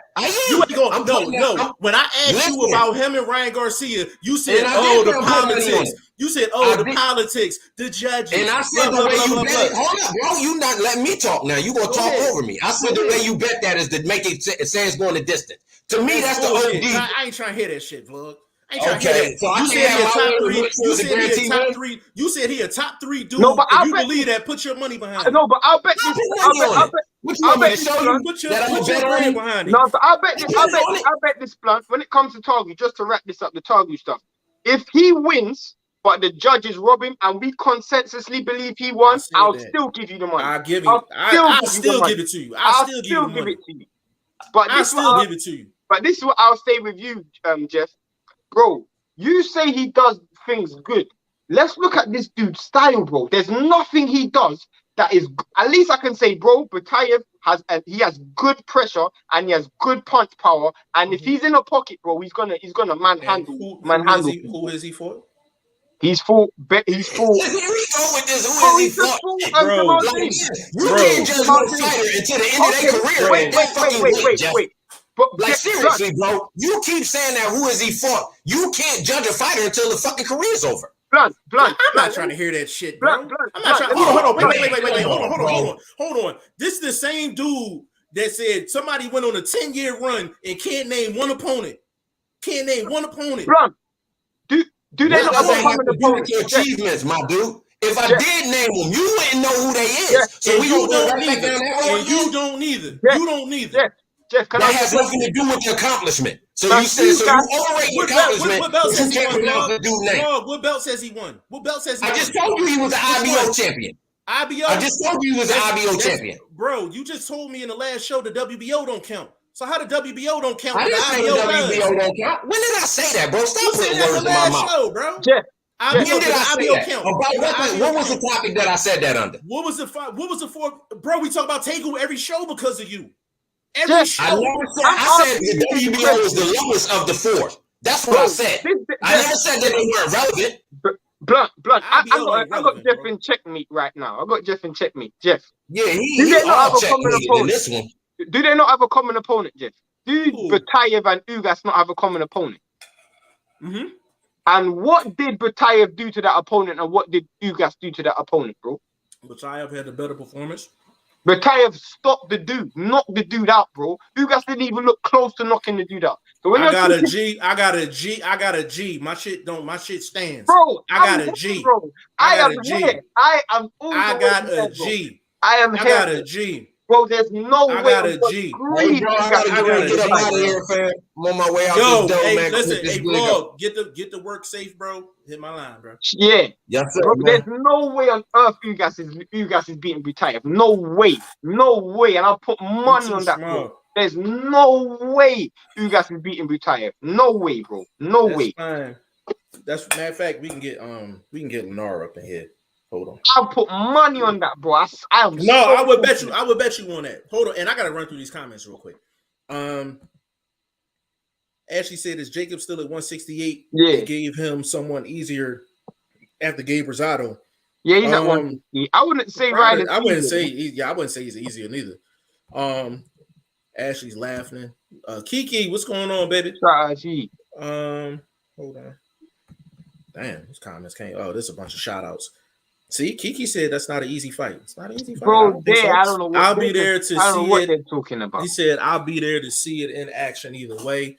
Don't forget, she and Kiki's a Spence fan too.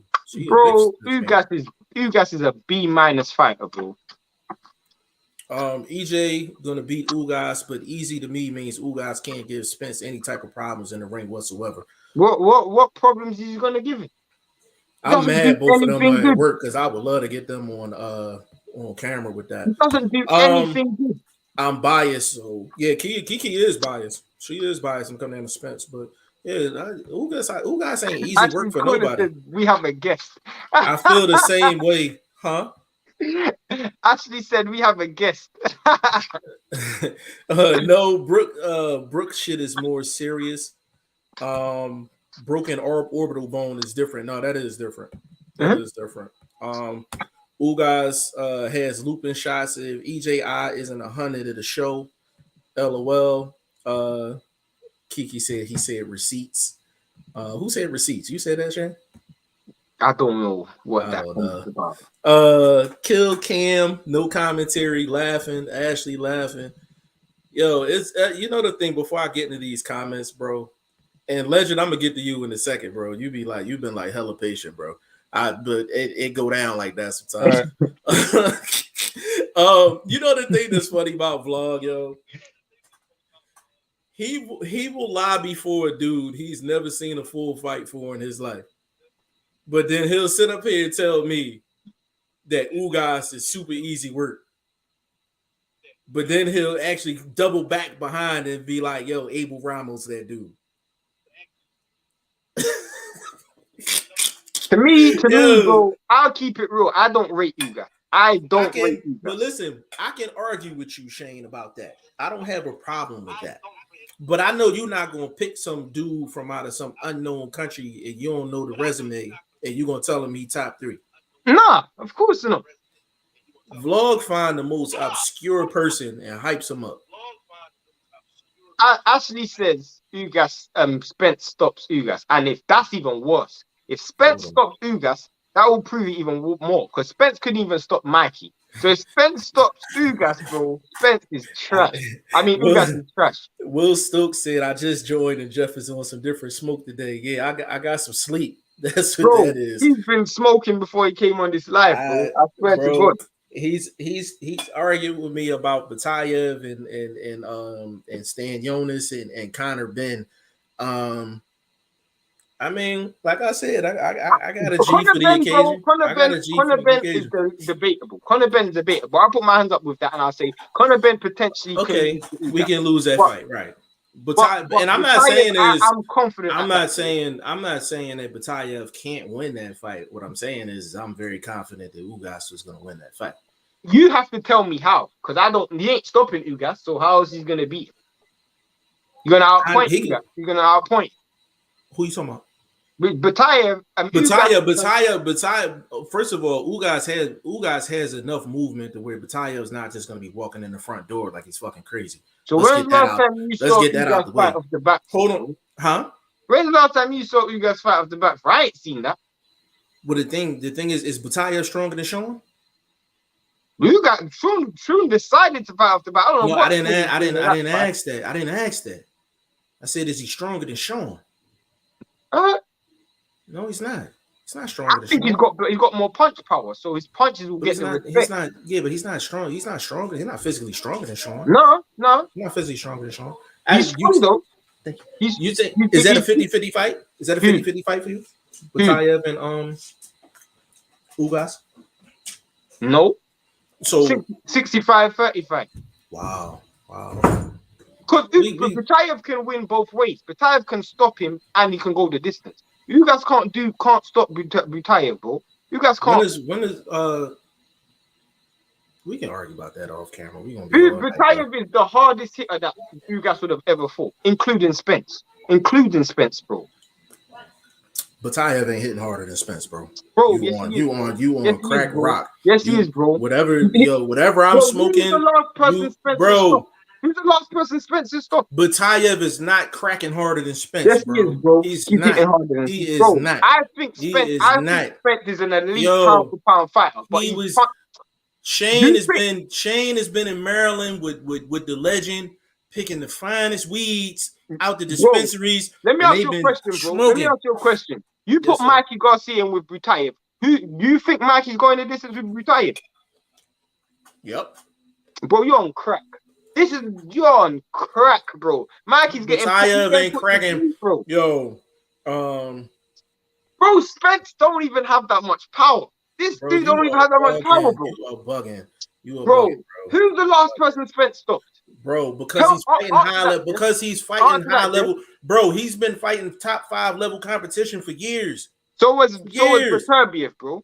But Beterbiev ain't the topic. Batayev the topic, bro. But stop switching the topic up, bro. Let's talk about Batayev. When you put this dude's got power. The Spence don't stop fighting. Okay, you're telling me Mikey's a top fighter at 147. Mikey's a top fighter at 147. But he's a quality fighter though. You know that, Shane. Mikey ain't no quality fighter, bro. He just lost to an unknown quantity, bro. He's a bum. Is that what we telling? That's what we telling the people. He's not top level. He's not a bum. I said he's a good fighter. I said he's a good fighter. That's what I said. He's good. Yeah, he's a good fighter. But good fighters get stopped as well, bro. Batayev's not stopping Mikey. It's not stopping Mikey. Nobody has stopped Mikey. Because he ain't fought a banger. He ain't fought no one with power. Batayev, bro, you ask anybody that's in boxing, Batayev ain't cracking harder than Spence. That's because everybody likes Spence. So they're gonna It ain't about that. It ain't about that, Shane. It ain't about that. He's not cracking harder than Spence, bro. On what grounds, bro? He's not. On what grounds? Spence done hurt damn near everybody he been in the ring with. That's questionable. That is real questionable. Who has he been in the ring with and he hasn't hurt? So, in my opinion, majority of the power that the times he's hurt dudes is down to accumulation. It's not down to single shot, bro. Power is power, bro. No, it's bro. You can't say that, bro. You can't say that. Batayev So, are you telling me Tyson Fury's got power? Are you telling me Tyson Fury's got power? Bro, you're adding another person to the argument. No, we but weren't talking about. You said he's hurt everybody he's been in the ring with. And I'm telling you, you can hurt people without having power, bro. That's a fact. That is a fact, bro. But you just told me Ugas ain't got no power. And that's because he ain't hurting nobody and he ain't cracking. He's not a good fighter, bro. He's an ordinary fighter. Shane, he's an ordinary fighter, bro. Shane, I'm going to break some news to you today. What's that? Ask anybody that know anything about boxing and you ask them who cracking harder, Batayev, they're going to tell you Spence. Bro. They're going to tell you Spence. They're going to have a biased perspective. Everybody that's listening, there's 8 people in the comments. There's 8 people watching right now. Who is cracking harder, Spence or Batayev? Everybody in the comments hasn't watched Batayev enough to make an assessment. So how could they make that judgment? If you've only seen Batayev fight once, then that's not enough, bro. If you've only seen Batayev, bro, when Batayev fights Stanionis, I guarantee everybody's going to change their perspective. I guarantee. Shane, I'm going to say this, bro. I'm going to even come off of the Batayev and Ugas debate. I would lean more towards you saying Batayev would beat Ugas versus Batayev cracking more than Spence. I think that's I'm even, you know what? I'm gonna say Batayev, from what I've seen, he has the style to beat a Ugas. I'm gonna even give you that. But to say Batayev is cracking more than Spence, come on, Shane. On a single punch, are you telling me? That's not what you said. That's not what you said. Oh, but I'm asking. I'm going to break it down. On a single punch, who hits harder? Spence. If Spence land clean, run through the comments. Yo, hey, legend. When he getting stomped in an argument, he tell people to go in the comments. That's how you know I won the argument. You're using your boxing eyes, bro. You're using your emotions to judge. I'm not, bro. This is my boxing. This is my boxing eye at the end of the day. Batayev haven't put nobody down at a high enough level for you to even say that. Neither had Wilder, but I knew he had elite power. Neither had Wilder, bro.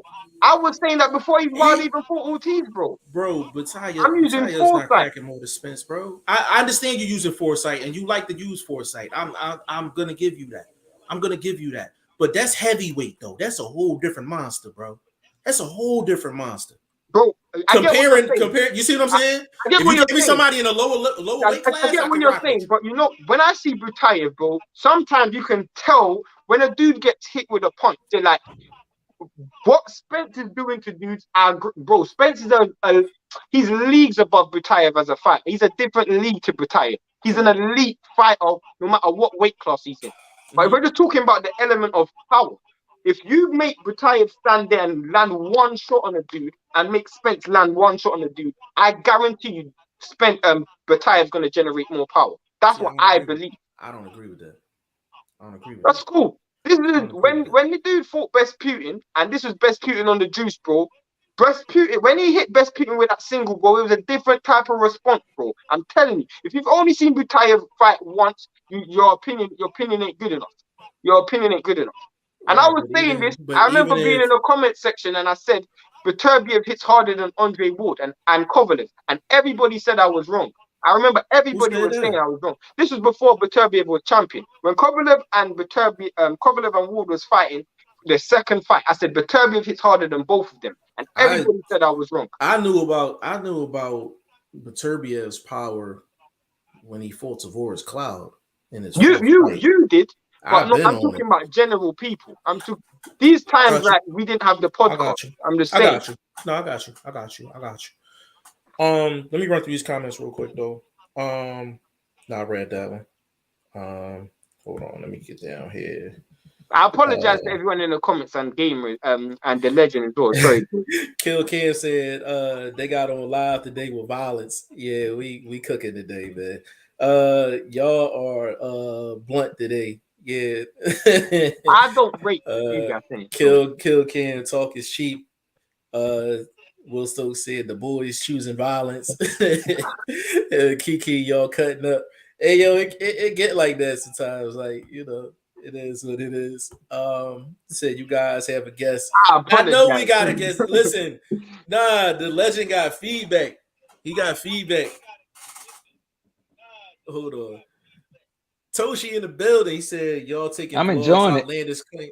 Hey man, we appreciate you being on here, bro. Don't worry, we're gonna get to you in a second. Nah, for sure. Yeah, so you hear that? His joint is behind. It's behind. Yeah. It's behind that, which is causing the feedback. Yeah. Toshi said y'all taking vlogs, outlandish claims a little too seriously. He be dead serious. It was me and him today, though. I'm not gonna lie, it was me and him. It's me and him. Yeah, all I'm gonna say is if Retired proves his power, I want everyone to give me my flowers. I want everyone to give me my flowers. If Retired proves that his power is elite and is more than Spence, or is that I want everybody. If I see that in the future, I would definitely give you your flowers. If he knocks out Stanionis clean, I'm talking about knocks him out. You have to start turning. You don't have to all the way turn, but you have to turn in my direction. I'm not saying Batayev can't crack. I want to make that clear. He can crack.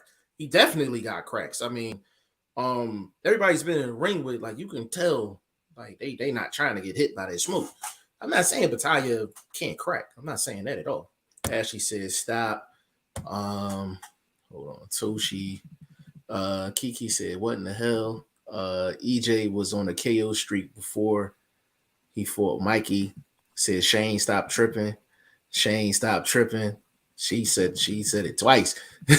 Ashley said Shane, any fighter will tell you it's harder to stop a fighter that's not fighting back and just in defense mode. Mikey isn't a green fighter.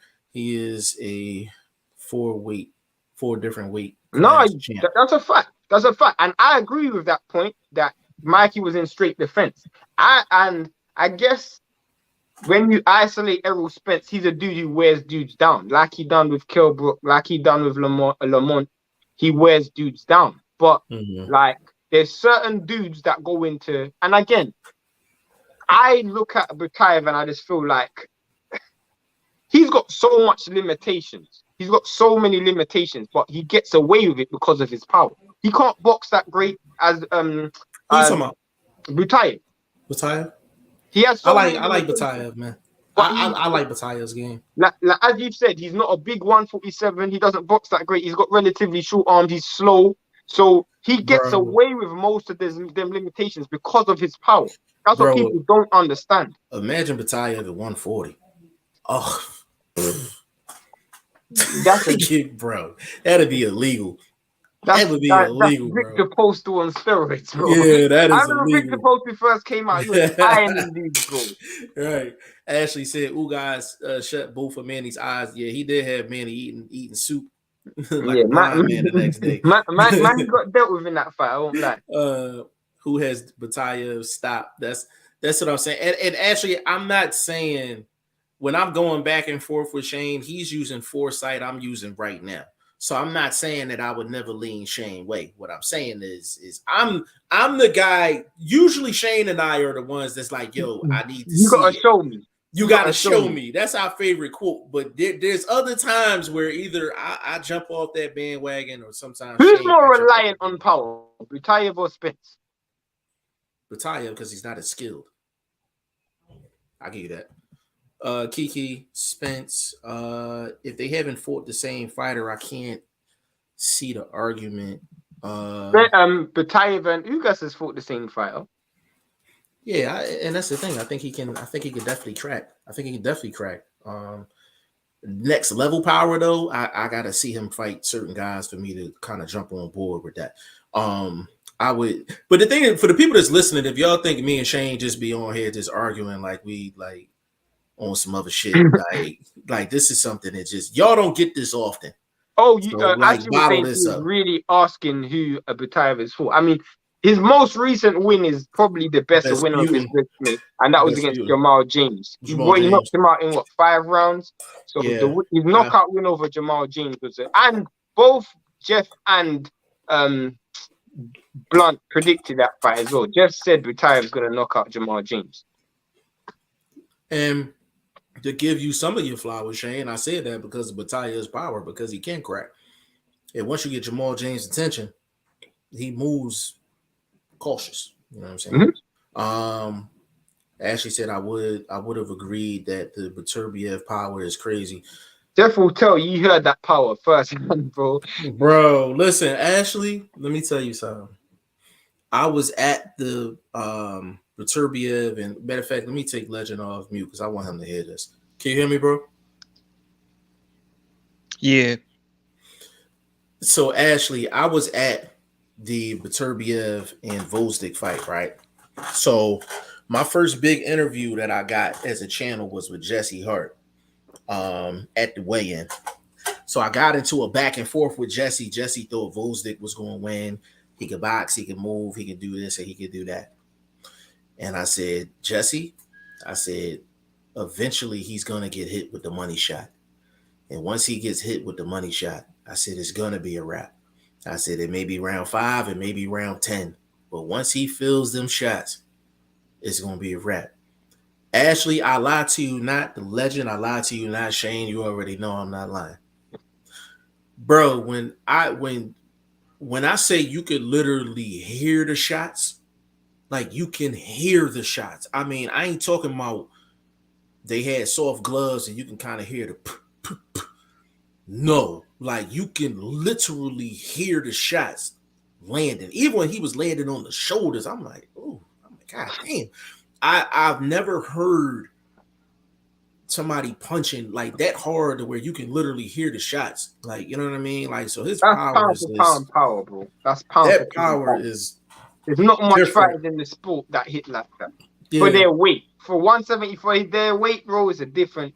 He's 175 hitting like a heavyweight, bro. Listen, I ain't gonna lie. If he was to hit AJ clean, I think AJ going night-night.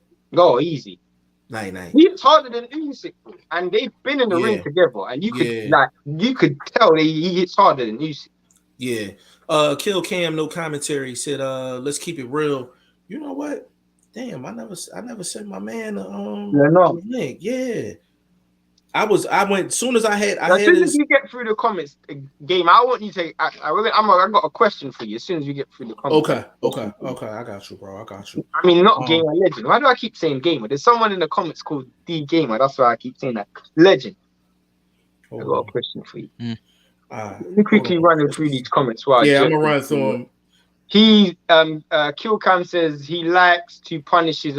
He said, let's keep it real. Even though I'm a Spence fan, Spence has power. Spence just likes to box and show his skills. Fair enough. He likes to punish his opponents. That's a fact. Spence is way too. It's way too early to say that about Bataev. It's harder. Rest up, fight, and James looked like he could keep going. I'll tell you this, bro. I can tell you this. He was not like. He was all over the place in that fight, bro. And when he got stopped, Jamal James wasn't complaining, bro. Jamal James didn't complain about. He wasn't complaining, and that's the ultimate sign. That's the ultimate sign. You know what I mean? That's the ultimate sign. Yeah, best Putin, not best Putin. Bataev ain't got the longest arms. Sorry to go off topic, but what do you think of Hearn's statement that Felix Cash is the UK's best? He's got to prove it. He got to prove. He got to show me. Got to show me. Ashley's corner illegal. Nah, when I said Bataev at 140, I said that'd be illegal. I was really asking. I don't know Bataev. Yeah, go watch him. He's a good fighter. Yeah, good fighter. Actually, watch the Bataev and Jamal James fight. Mm-hmm. That'll give you a clear indication. It was entertaining though. That shit was funny to me. I knew Marcus Brown didn't have much of a chance. It went longer than expected, though. Yeah. Give him I ain't gonna lie to you, bro. I thought the first 3 rounds, I don't know what Beterbiev was doing. As soon as he got the head clash, he just went beast mode. I don't know what he was doing, bro. I agree. I think he can beat Canelo, no cap. I got Beterbiev. Beterbiev beats Canelo. Bro, Beterbiev beats Canelo. Yeah, he beats Canelo. Like now, I would put a stack on that. I will put a I mean, grand on that. Beterbiev's reached the age where you don't know when Father Time can catch up on him, but the best Beterbiev beats Canelo. The best Beterbiev beats the best Canelo. That's a fact. You know, Yeah, he's the just too best big. Beterbiev Too beats. He's big. just way too big, way too Big. strong. Too big. Who you saying Ortiz versus Betayev? Personally, that'll be a good fight. It's a tough fight to call. Whoever makes the adjustment wins that fight, bro. As she said, okay, bet. Mhm. No, you said you had a question for Yeah. Legend. Go ahead. So we are talking about Spence and Ugas. You said it was going to be a close fight. What do you think what do you think Ugas can do to make it a tight fight or tough fight? I just say just stay on him, man. Like go toe to toe, because Ugas don't look like the type of fighter that backs down. Like to me, he just comes forward, and he showed that with Porter. You know, like I had Ugas beating Porter. I mean, you all So, had but like I never Ugas. thought about like what Jeff said. When he definitely brought that to my attention about his eyes. So I never thought about that until you mentioned that. So it's definitely interesting to see how how the eyes gonna play out. Did you send a link to the note? Yes, I did. Yes, I did. I mean, I can't hypothetically speak about what happens with the eye. Personally, if I'm just going on an Errol Spence that I know, Errol Spence beats this dude 10-2, 11-1, in my opinion. I just feel like Spence has just got too much about him. I think even though Ugas comes forward, he's just going to make it very easy for Spence to land his shots. I think Spence is going to slowly wear him down, and he can potentially get a stoppage. I don't think he will, though. I think it will go 11. And if it'll go 12, sorry. And I think Spence wins that pretty comfortably. Yeah, I think it's a good listen. Let me get this out of the way. And I think Spence right now, what would you say? How many rounds do you think Danny won? None. I thought he got clean wash. I thought he got 12-0. Okay. So you had Danny washed. I think I gave Danny maybe one round, maybe. Now Danny is, you can make the argument Danny could beat Ugas. But Danny's style is made for Spence, bro. Right, but that's what I'm saying. His style is made for Spence. Yeah, his style is tailor made for Spence. Ugas, on the other hand, is willing to do more things inside of the ring than Danny. That's a fact. Which leads me to believe that there's enough questions about Spence from a physical standpoint. And I'm going to tell you this as well. This is another reason why I'm saying it's not going to be a complete blowout. Not an 11-1 blowout. I know what you're going to say. This is the first fight he fought someone bigger than him. Well, not even, I wasn't even going to go there. Where I was going to go with this one is with Ugas. When you think of Ugas, right? He doesn't have the greatest of movement. The one thing I will say about Ugas, he has very good subtle movement. Like his movement is effective. I'll give Vlog this. I don't really like his punch variety. People get it twisted. When people think a guy throws punches and bunches, people think they got punch variety. Yeah. No, that's different. Very big misconception. Very big misconception. He throws a lot of punches. He throws punches and bunches. His punch variety is not that vast, though, which Vlog and I have said that a long time ago. It's very similar to someone like Chris Eubank Jr. He throws a lot of punches, but he don't throw varies of punches. Yeah, like, he don't throw a left uppercut to the body, or right hook over the top, leading straight right hand. Like you don't really see those things from Ugas. Yeah, Ugas gonna give you 1-2s. He's either gonna give you the 1-2 or he gonna give you the da da da da da da da. Like that's like he don't give you anything more than that. You're not gonna see a 4-punch combination from Ugas. You're either gonna see a 2-punch combination or an 8-punch combination. You know what I'm saying? So, and the one thing that I say, the reason I say it can be I would say maybe if Spence is on this game, I would say probably like a 9-3 type night for him. Is the one thing that kind of gives me cause to pause is Tell me the one thing that Spence does not do, Shane, that we like our fighters to do. Exchange. He waits for the dude to finish, and Finish. then Exactly. So he waits for a guy to finish. Now eventually I think he's gonna catch Ugas. That's why Danny Garcia was tailor-made for him. Because he don't do that. Yeah, Spence is gonna do Spence is the best way to get at Spence is to be first. You be first, you get Spence keeping his hands in his pocket for about the first 2-3 seconds of the exchange. He's gonna try to catch you on the way out, just like how he caught Sean Porter with that counter shot. He's a good counter puncher, but he don't punch in between punches. So after your last punch, he will counter you. He'll counter. Yeah. Right. He don't throw with his guy. So if Ugas comes in throwing that, he could he'll wait for that last shot, then he'll exactly. So I'm thinking. So I want to be clear. I think Spence is going to win the fight. If Ugas is on his A game, he wins 4 rounds. If he's on his A game, he wins 4 rounds. I don't see this being no 7-5 or no 6-6 fight. If Ugas is on his game, he wins 4 rounds. But if Spence is on his, completely on his game, then I would lean towards Shane and Vlog. But it's not because I think Ugas is like some lesser of a fighter. I just have that much respect. Spence is an extraordinary fighter. Spence is an extraordinary fighter. And that's where that's why the people that's listening, that's why I be glad y'all be hearing these arguments, because a lot of times we be arguing from 2 different points. So they're arguing from the sense of they don't think as highly of Ugas. I was thinking about it in the sense of I think that highly of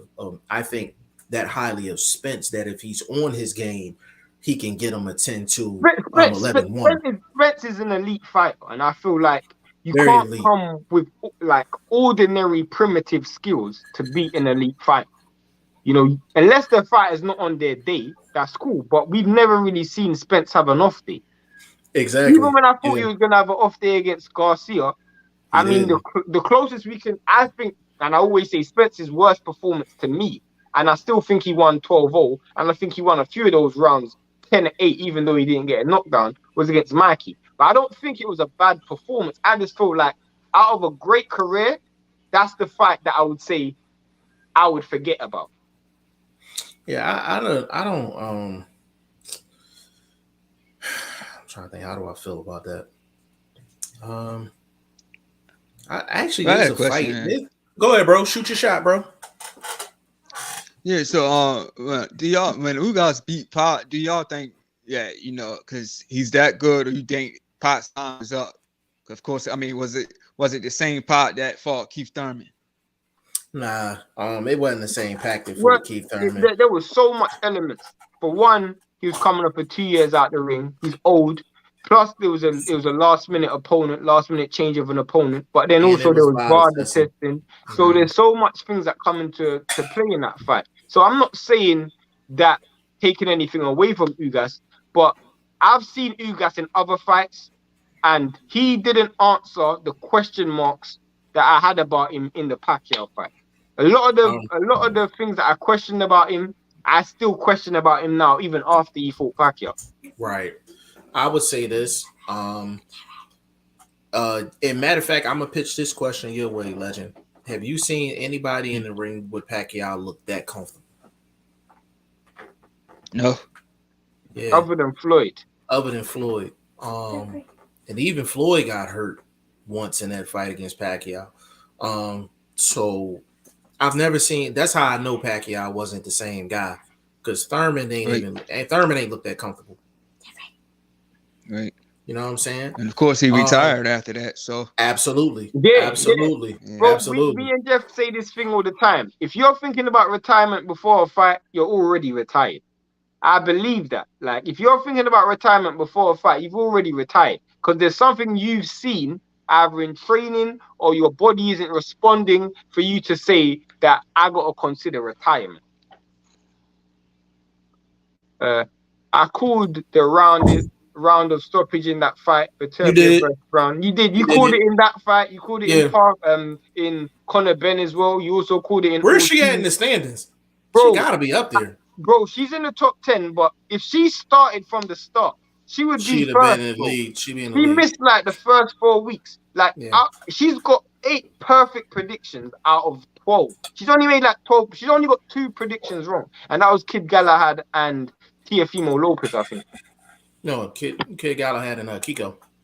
Yeah, and Kid Galahad and then Teofimo. Oh, and then the Kiko. Okay, I got you. I got it, bro. Will Stoops, Ugas versus Avanesian. What you saying? I said Avanesian would win, but now I'm thinking back. I think it's a closer fight than I had it before, because one thing about Avanesian is he's a one style. He's only got one style. Yeah, Ugas is beating that all day long. And ain't no doubt. And I like Avanesian. I like Avanesian. Ugas can beat Avanesian, bro. I like Avanesian. Ugas can beat Avanesian because Avanesian is real small as well. I'll pick Ugas to beat Avanesian. I'll keep it real. I'll pick Ugas to beat Avanesian. Nathan Carey, what's going on, good brother? Spence is a machine. Yeah, Spence crazy with it, man. Like crazy. Where's Renault? I don't know where he at, bro. I think I might have waited a little too late to send him the link. I was waiting. What are we saying about Canelo, though? Huh? Canelo.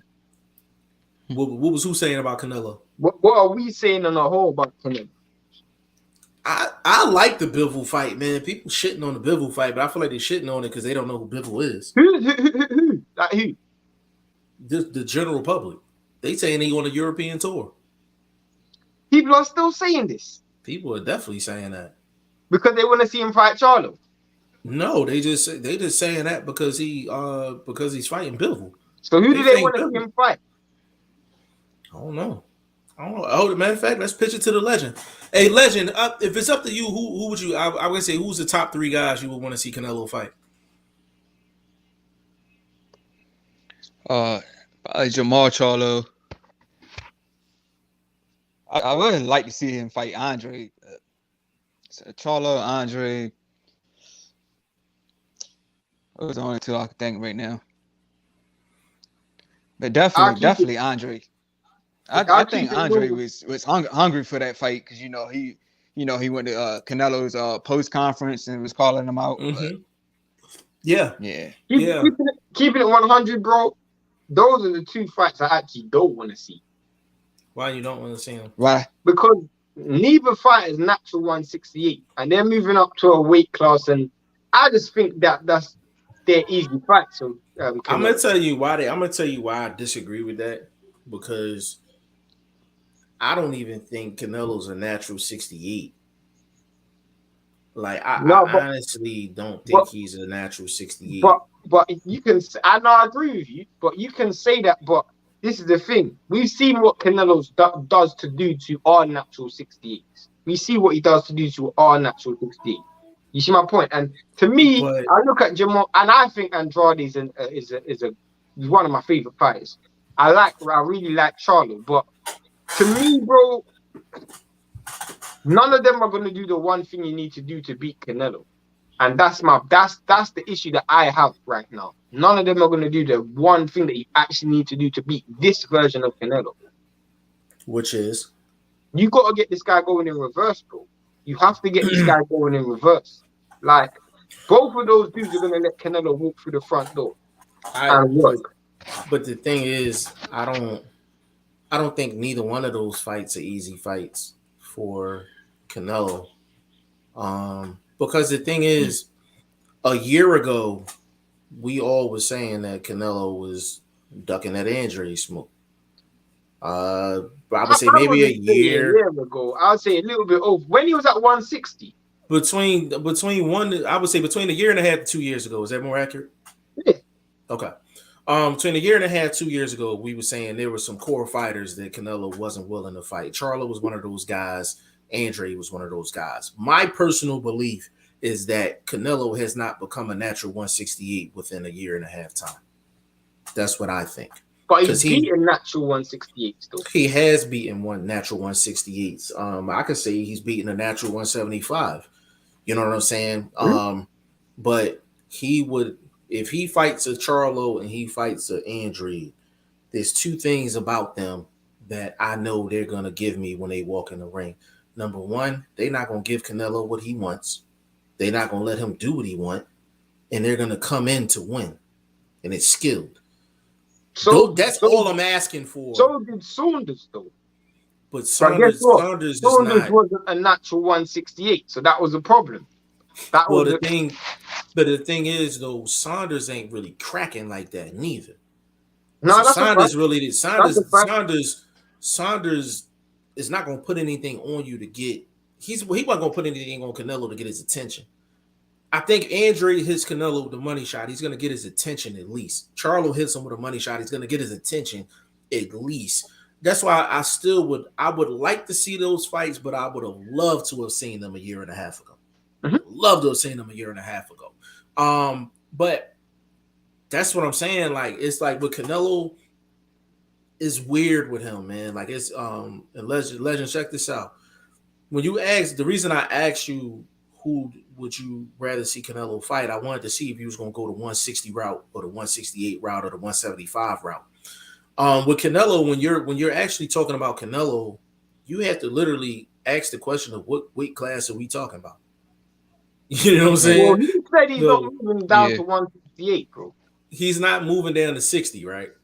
So 60, so he's not moving down to 60, right? So think of how difficult the proposition is. So he's not moving down to 60. So we're assuming he's a natural 168. We have to say he's a natural 168 because he got all the goddamn belts at 168, right? So you can't really factor in anyone at 160 if you want to be technical. At 68, you can't factor anybody in at 68 outside of Benavidez, and he's not gonna fight, and that's it. Everybody else is too green. And then you got 175, and people say he's too small for 175. So what exactly are we doing? Like when we mention Canelo, what exactly are we doing? To me, bro, if my number one pick for him is Benavidez. That's my number one pick for him is Benavidez, bro. Benavidez gives him the most trouble out of any fighter in the sport. No, I don't believe that. I just think he's one now that you mentioned. Benavidez. Yeah. No, I didn't think of him at the time, but now that you mention him, The only reason why I'm saying Benavidez is purely and simply because he's a natural 168 and so is Canelo. And Canelo's claiming to be the best at 168, which he has a right to claim to be because he's undisputed. Benavidez is the one fight that I would want to see the most.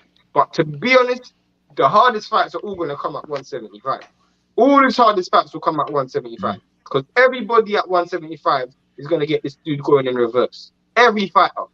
Joe Smith, Zerdo, Viterbi, they're all going to get him going in reverse, bro. They're all going to get him going in reverse. So anyone who can get Canelo going on, fighting off that back foot, they're going to beat.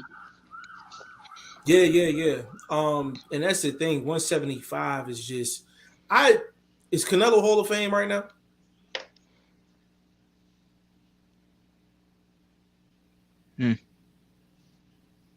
What you think, Legend?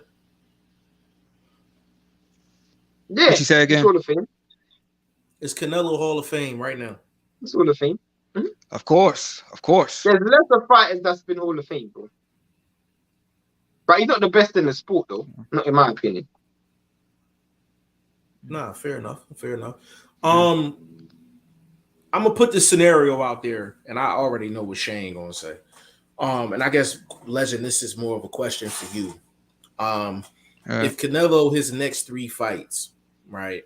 I'm gonna put this scenario out there. You tell me if this puts him in top 10. This puts him top 10 all-time status.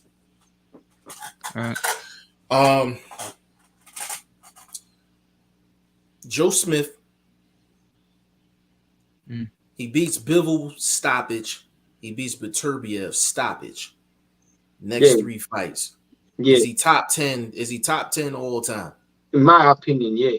100. Yeah, of course. In my opinion, he surpasses Floyd.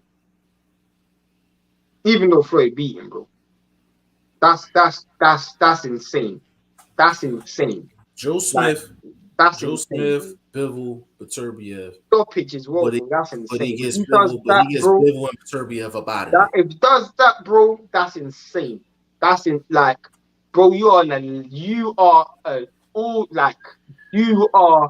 probably top 5 in all time. I can only think of maybe Sugar Ray Leonard. I would even say you surpassed our league, bro. Sugar Ray Leonard, Robinson. That's it. We're probably top 3 of all time, bro. I'm keeping it 100, bro. That is an amazing resume. On top of the fact that you beat Golovkin and beat Danny Jacobs, bro, that is an elite resume. Clean up 158. That's elite. That's elite, bro. Like, now that ain't never happening. I'm just putting the scenario out there. I just put it out there. That ain't never happening. I'll bet the house on that one there, bro. I'll just put it out there. But Canelo's in a really he's in an interesting position because I'm like, he could really go on a 5-fight run and really put himself in top 10, top 15 all time. But he's not the only one who can do that, though. So can Crawford. Crawford could go on a 4 or 5 fight run as well. To be honest with you, if he was to beat Spence and to beat Charlo in back-to-back, he's an ATG. Yeah, that will put him. I mean, you'd be you'd be top 3, bro. You'd be a 3-weight undisputed champion, bro. 3-weight undisputed. That is ridiculous. All right, bro. All right, so listen. Hold up. I got one for you. So I'm on my hypothetical shit right now. Legend. This question for you. If Bud beats Spence in a unification fight at 147, he comes right back in the next fight and beats Charlo in a 154 unification fight. Is Bud resume better than Floyd's? Yeah. Of course it is. Yeah. Floyd ain't ever been undisputed. 3 times. It'll be 3 times. So hold on. So Legend, let me put this in perspective before you answer that. So, of course, we're not questioning Floyd's resume, right? Floyd's one of my favorite fighters of all time. Right. He is my favorite. It's Shane's favorite fighter of all time. Floyd has never been undisputed in any weight class. If that happens, Bud will be the only person in history to be an undisputed champion in three different weight classes in history. So that's why I'm asking the question: if Bud was to beat Spence, and it's possible as well, bro, and to beat Charlo, I'll give you. Is his resume better than Floyd's? There's a chance that Castano beats Charlo. There's actually a chance that Castano can beat Charlo. And if I was Terence Crawford's manager and Castano beat Charlo, bro, I'd be like, that's the fight I want. I want Castano and I want Errol Spence next because I'll make him favorite in both of those fights. Legend. You talking about Jamel, right? Jamel. At 154. Yeah. So if Bud beats Spence and Jamel back-to-back and becomes the only person in history to be a 3-weight undisputed champion of the world, is his resume better than Floyd's?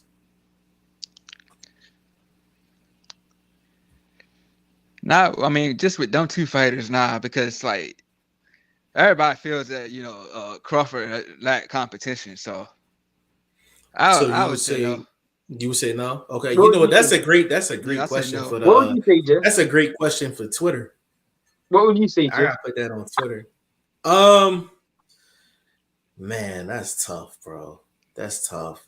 You know what makes it even more difficult? If you name a few more, yeah. I mean, but just them 2, better than Floyd's, Just them 2, okay. Yeah, but don't get me wrong. Okay, can I? All right, let me throw. All right, let me sweeten the pot though. Wait, Jeff, answer the question first. Man, that's a tough question to answer, bro. Bro, you know how much I rate undisputed, so and it's not only in that scenario, not only is he undisputed, but he has beat the legit top guy in both weight classes in their prime. In their prime. Whoo, man, Well, I that's got a tough. comeback question for you, man. Go ahead, go ahead. All right, since you mentioned Spence and Jamel, has Crawford fought anybody that had the power? That had what? That type of power. Yeah, In because terms of Spence and well, of course, Jamel like had serious power. So I mean, has Crawford ever fought anybody that had serious power like that? I mean, he hasn't fought no one that has serious power like those two dudes. Yeah. But when he was at 140, he fought Postal, who everybody said had ridiculous power. So, Yeah, but I'm not saying Yeah. Postal has the power of Spence or Charles. I'm not Yeah. saying that. Yeah, to answer Yeah. your question, no, those would be the biggest punches Of he's ever course. been in the ring with, Yeah. by far. But I will sweeten the pot as far as my question. Let me answer my own question.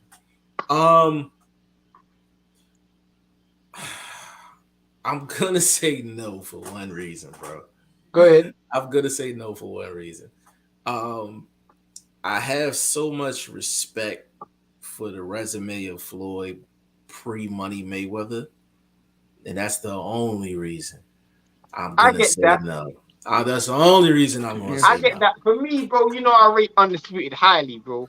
I know you do. I know you do, So, and I do as well. It's Floyd resume is so stacked though, but it makes it difficult because he would have done something nobody's ever done. On top of that, he would have done it in back-to-back fights. and you on could top of that, also argue, Jeff, that Spence is better than anyone on Mayweather's resume. You can argue that. at the time of the fight, Yeah. I gotta think about that. I gotta think about that. I mean, let's keep it real. Who would you say? I know he's fought some great fights, but who would you say better than Spence? Who's a pound for pound top? I gotta be careful with my answer because I some of this stuff I got a timestamp. The majority of the big time fighters that Floyd has fought, he has either caught them out of their prime or getting ready to come out of their prime. Yeah. So if you look at Oscar, he was not in his prime when he fought Oscar. Neither was Manny. Neither was Manny. Neither was Shane. Neither was Zab. Who else? I mean, Corrales was in his prime. Corrales was in his prime. Everything was pre-Floyd, pre-Money Mayweather. Everybody he fought, Money Mayweather status guys were out of their prime. Would you say, Legend? Marquez. I don't know if Marquez was in his prime. Yeah, I think Marquez was in his prime. But I would say the back half of his prime. I wouldn't say he's better than Errol. I mean, Ricky Hatton was in his prime, but Ricky Hatton was in his Errol. Ricky Hatton was in his prime. You know what? That's not a bad argument. I would say that Floyd's never fought a guy of Spence talent in his prime. I feel comfortable saying that. Yeah, that's that's your conundrum. Got you. I'm gonna sweeten the pot as far as my Bud question. I'm gonna sweeten the pot a little bit. Bud beats Boots, then Spence, then Charlo, back to back to back. Is his resume better than Floyd's? That's funny.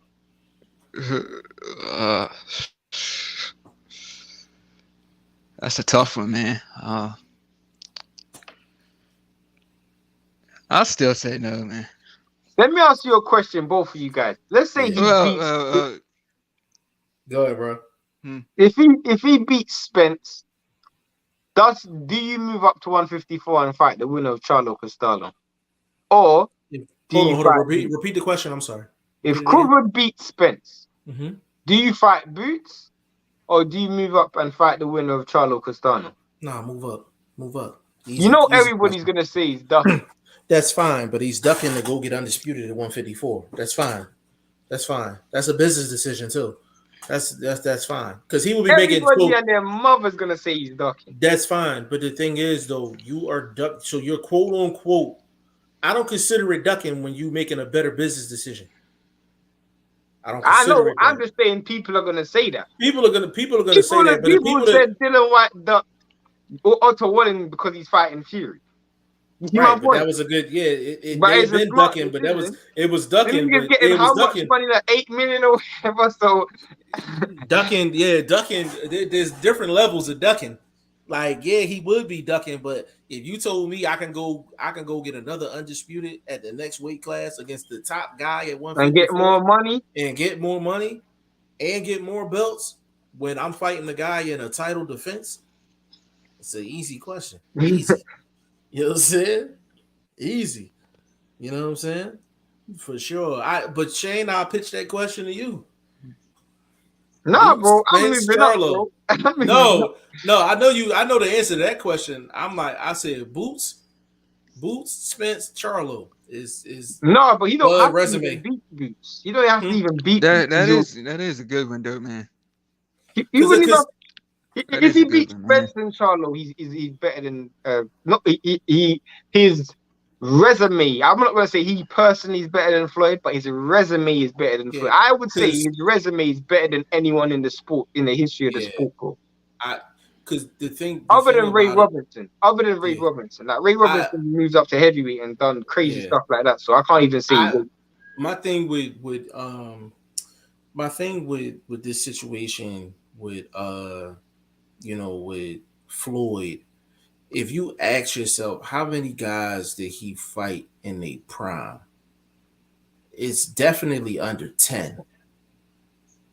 It's I definitely mean, under 10. Corrales, One, um, Hatton. You said Canelo? two. I think Canelo's in his prime now.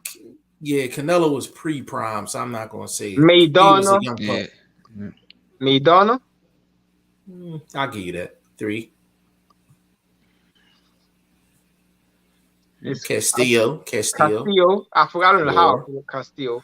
4. What's it? Gennaro Hernandez. 5. I'm thinking about that one. He was a champion at the time too, though, But and was he he was the in top guy. He was the Yeah, top but guy in we the can weight give that class. to him. We can give that to him. 5. We That's can give that 5. to him. That's 5. That's the only 5 I can think of at the moment because Pacquiao wasn't in his prime. No. Oscar was out of his prime. What's his Shane name was out of his prime. What's his name was out of his prime. Angel was out of his prime. Angel Manfredi was out of his prime. My other dude's out of his prime. Emmanuel was out of his prime. Yeah. So it's less than 10 names and Floyd is fought in their prime. I'm really And thinking about it. mind you, none of Even them are what? black Even fighters. Gatti was out of his prime when he fought. No, Gotti was in his prime, but it's just I never thought he was that great though. But I'll give you that though. 6. I mean, he wasn't. I agree with you, bro. I don't even think he was that good. That's the problem. Yeah, I don't think he was that great. I just think he was a hell of an entertaining fighter. That's 6. And none of them are black. elite. None of them are black either. But none of them are elite. Yeah, I mean, none Ricky of them Hatton, are. you could argue that at the time. I mean, Corrales, was he pound? None of them were pound for pound at the time. Errol Spence is a legitimate pound for pound contender. I would say, yeah. So with Charlo, if Charlo beats Castano, bro, he's a legitimate pound for pound contender. Yeah, for sure. Like that's what I'm saying. Like that's why the Floyd. No, 100%, bro. Floyd would have never beaten anyone who's cleaned out a division, he would have beaten a dude that's cleaned out a division. I'm gonna put it to you like this: Floyd in his prime would have never fought Spence. He would have never fought Bud, and he would have never fought a Boots type guy. And he never fought Castano, Charlo. Charlo type guy. Floyd would have avoided them dudes at all costs. And I am a Floyd fan. He is my top 5. He's number 4. I know number 1. Who's number 2? Roy. He's number 3. Matter of fact, you know what? Floyd's 3 on my He's list. number 4. He's damn, who's 4 on my list? I've actually never told you my top 5 of all time. I don't even know if I gotta think about that. I know those are my top 3 favorite fighters of all time. My top 3 has to, obviously Floyd number 1. Floyd definitely number 1. Lennox Lewis is number 2. I know people can be like Lennox Lewis, yeah. Yeah, in the UK, so you know. I had no choice but to love Lennox Lewis in my household. My dad was a massive Lennox Lewis fan, so I had no choice. Lennox Lewis, Andre Ward. I really like Andre Ward. You're forgetting I'm from a certain era, so I'm not going to say I'm from a certain era. So Roy Jones Jr.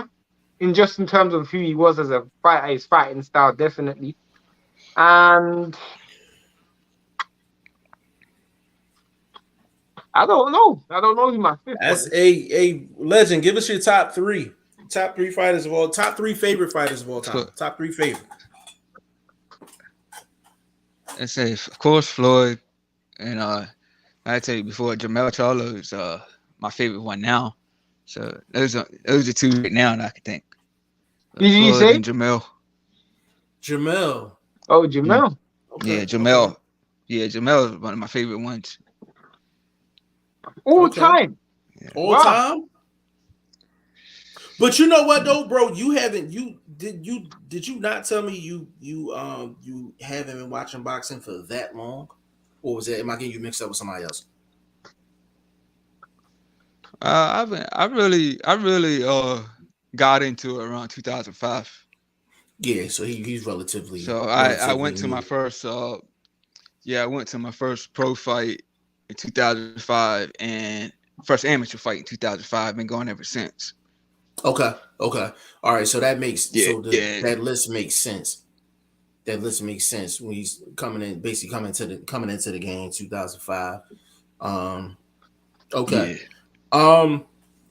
Shane, what's the topic for tomorrow, bro? What we doing? It has to be Danny Jacobs, bro. We ain't even touched that fight. That's on the website as well. So yeah, the thing that's crazy. It's been so much boxing news and things like that. Like you can literally jump on for hours out of the day, like and just talk. I be feeling bad because the Goodfellas podcast is really a mainstream podcast. We don't even really get to talk about the stuff we really want to talk about.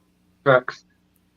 We really don't. Like we just need to make more time during the day so we can start moving. Yeah, that's really what it is. But for the people that listens to the Goodfellas podcast, and you might have jumped in when we was at each other's throat and all that other good stuff. Let's keep it clear. We'd rather talk about the Batallas and the Stan Jonases of the world, and even the Tegus of the world. I won't say I would rather. I would like to sprinkle them in a lot more. Yeah, like especially in the debate that we had today. Like, to be fair, sometimes when you go on YouTube, you just see the generic Errol Spence, Terrence Crawford stuff. I really hate that. I remember when Wilder and Fury was literally flooding the market. I hated that stuff. Like, it's the same recycled arguments every day. Like, especially when a fight's been announced, you shouldn't really have to touch it too much because it's already been announced. You're gonna see what's gonna happen. The thing that's crazy, I think throughout that trilogy, I think I did 5 videos on Tyson Fury and Deontay Wilder. People did 5 videos a day. They were getting like a meal, bro. 5 a day. Legend. People was paying their bills off of Tyson Fury and Wilder talk. They was paying their bills off that talk, bro. I literally made 5 videos, and I can run down the 5. I'm not including any lives or anything like that. Yeah. I'm talking regular videos. I did the one joint when I did like a compilation joint where it was kind of like a joke. I did that video. I don't even remember the fight. If we're not talking about lives, I don't even remember, bro. Yeah, I did one that was kind of like a joke. Like a joke video. That was like a minute.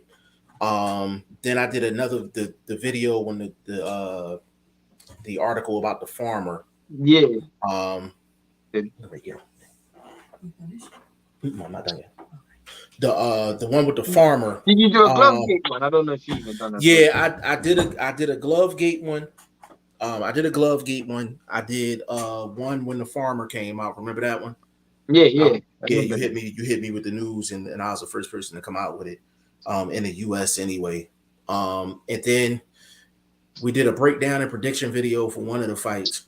And then I did like another random video. Like that was it.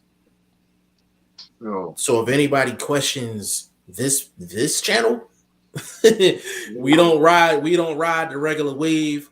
I tell you that much. Anybody there was dudes that was doing 5-10 videos a day on Wilder and Fury, and they was getting 10, 20, 30,000 views each day, and we never touched it.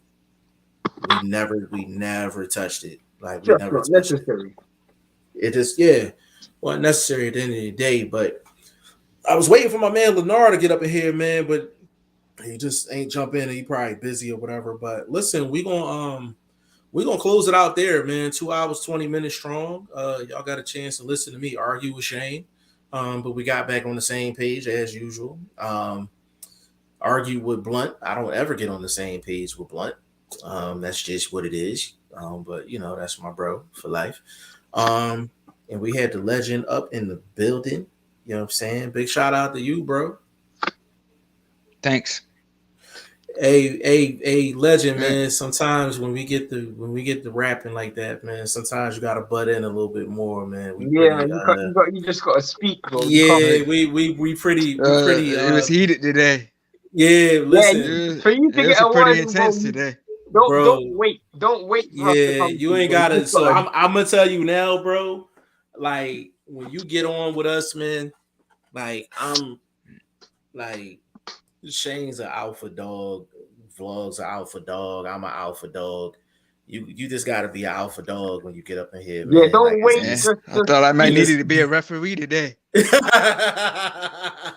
need to be a ref today, man. I might have to timestamp that one. That was a good one. But that's the thing, though, man. Like it just, you know, it goes there. Like it goes there sometimes, and you know. But that's just having passion for the sport. You know, at the end of the day, right. You know what I'm saying? So, Legend, give me your social media real quick, bro. You said what? Give me your social media real quick. Social media, yes, the sir. Legend 334 is Instagram. That's and your main joint. I'm on Facebook. It's Ty Finney. Oh. That's Ty Finney. Yeah, that's Ty Finney. Yeah, that's Ty Finney. That's what I said. He be in here every day. You know definitely. Yeah. I just could you go by a different name? I just didn't know. Cool. Yeah. Hold on. I gotta get in the comments real quick. Will Stokes said Canelo was never stopping Turbia. We agree. We agree. He said, hold on, is this favorite of all time or best of all time? Favorite of all time. Boxing First Vlog. He said, great work, family. Boxing First Vlog, big shout out to you, bro. If anybody's going to get me yelling on camera, it's going to be Boxing First Vlog. I like to thank him for that. Bro, you can never script this dude's comments, bro. You cannot script Boxing First Vlog. Boxing First Vlog don't know what Boxing First Vlog is going to say. That's on everything. That's on everything. Like, but we wouldn't have it no other way. And I think that's what makes this podcast great. You might come in here and be hearing an educated conversation, and you know, you might have somebody thinking they got a referee to join. Literally. You know what I'm saying? But you know, it is what it is, man. Shane, get on your social media, bro. I'm Shane the number 1.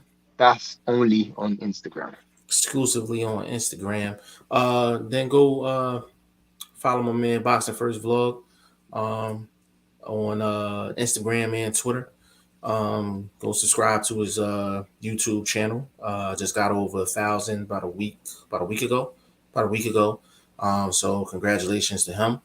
And you know, he's doing a lot of work out here. So, you know, congrats to Boxing First Vlog. I'm all over the place. Facebook, Instagram, Twitter. G5Jeff TV. We got the website, g5jefftv.com. The weigh-in for what's it called tomorrow as well, just to let you know. The weigh-in for Danny Jacobs is tomorrow. So that's a definite. We got to record that. Yeah. Definitely got to record that. And It's on the zone. It's on the zone, so we could definitely record that. Also, on the website, Boxing Prediction Fantasy League, $550 for the winner of the league. We got Danny Jacobs and John Ryder this weekend, so everybody can make their predictions on that, which I think is an interesting fight to predict, actually, because we don't know which guy's going to show up in what way. So I think that's a real interesting fight to have a prediction on. And tomorrow's going to be it's going to be Danny Jacobs and John Ryder preview, and I think we might have to sprinkle in some. Somewhat. Whatever's hot. Yeah, whatever's hot and quiet is kept. Brooke and Khan is coming up. Yeah. In a week, so definitely have to go live for that fight as well. Definitely got to go live for that fight. What is that going to be on? Sky, so Top Rank. ESPN. Damn, ESPN. That means everybody gonna be showing that joint on Instagram, and like they gonna illegally stream the hell out of that joint. Yeah, for sure. But listen, man, Legend, we appreciate you being on, bro. You know, thanks for the invite, man.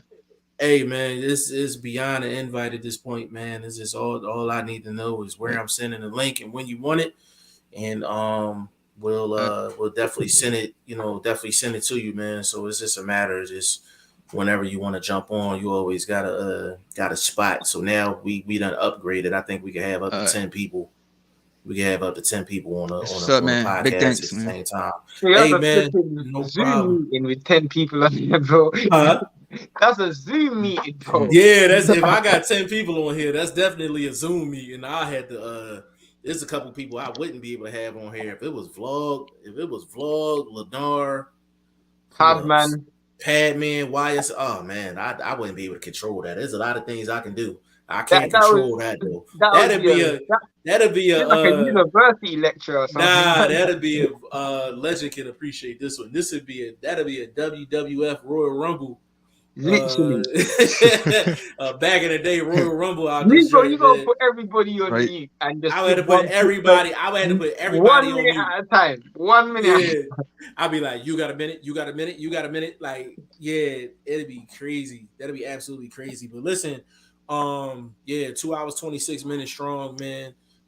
This was episode 58 of the Goodfellas podcast. So on behalf of the Legend, Boxing First Vlog, aka the General, aka Blunt, aka Blunt Bayless, aka Mr. 1K, and my man VP Shane, aka Ice Cold Shane, and G5 Jeff TV, aka G5, aka 5, aka the Legend, on behalf of the staff. We will see you guys tomorrow.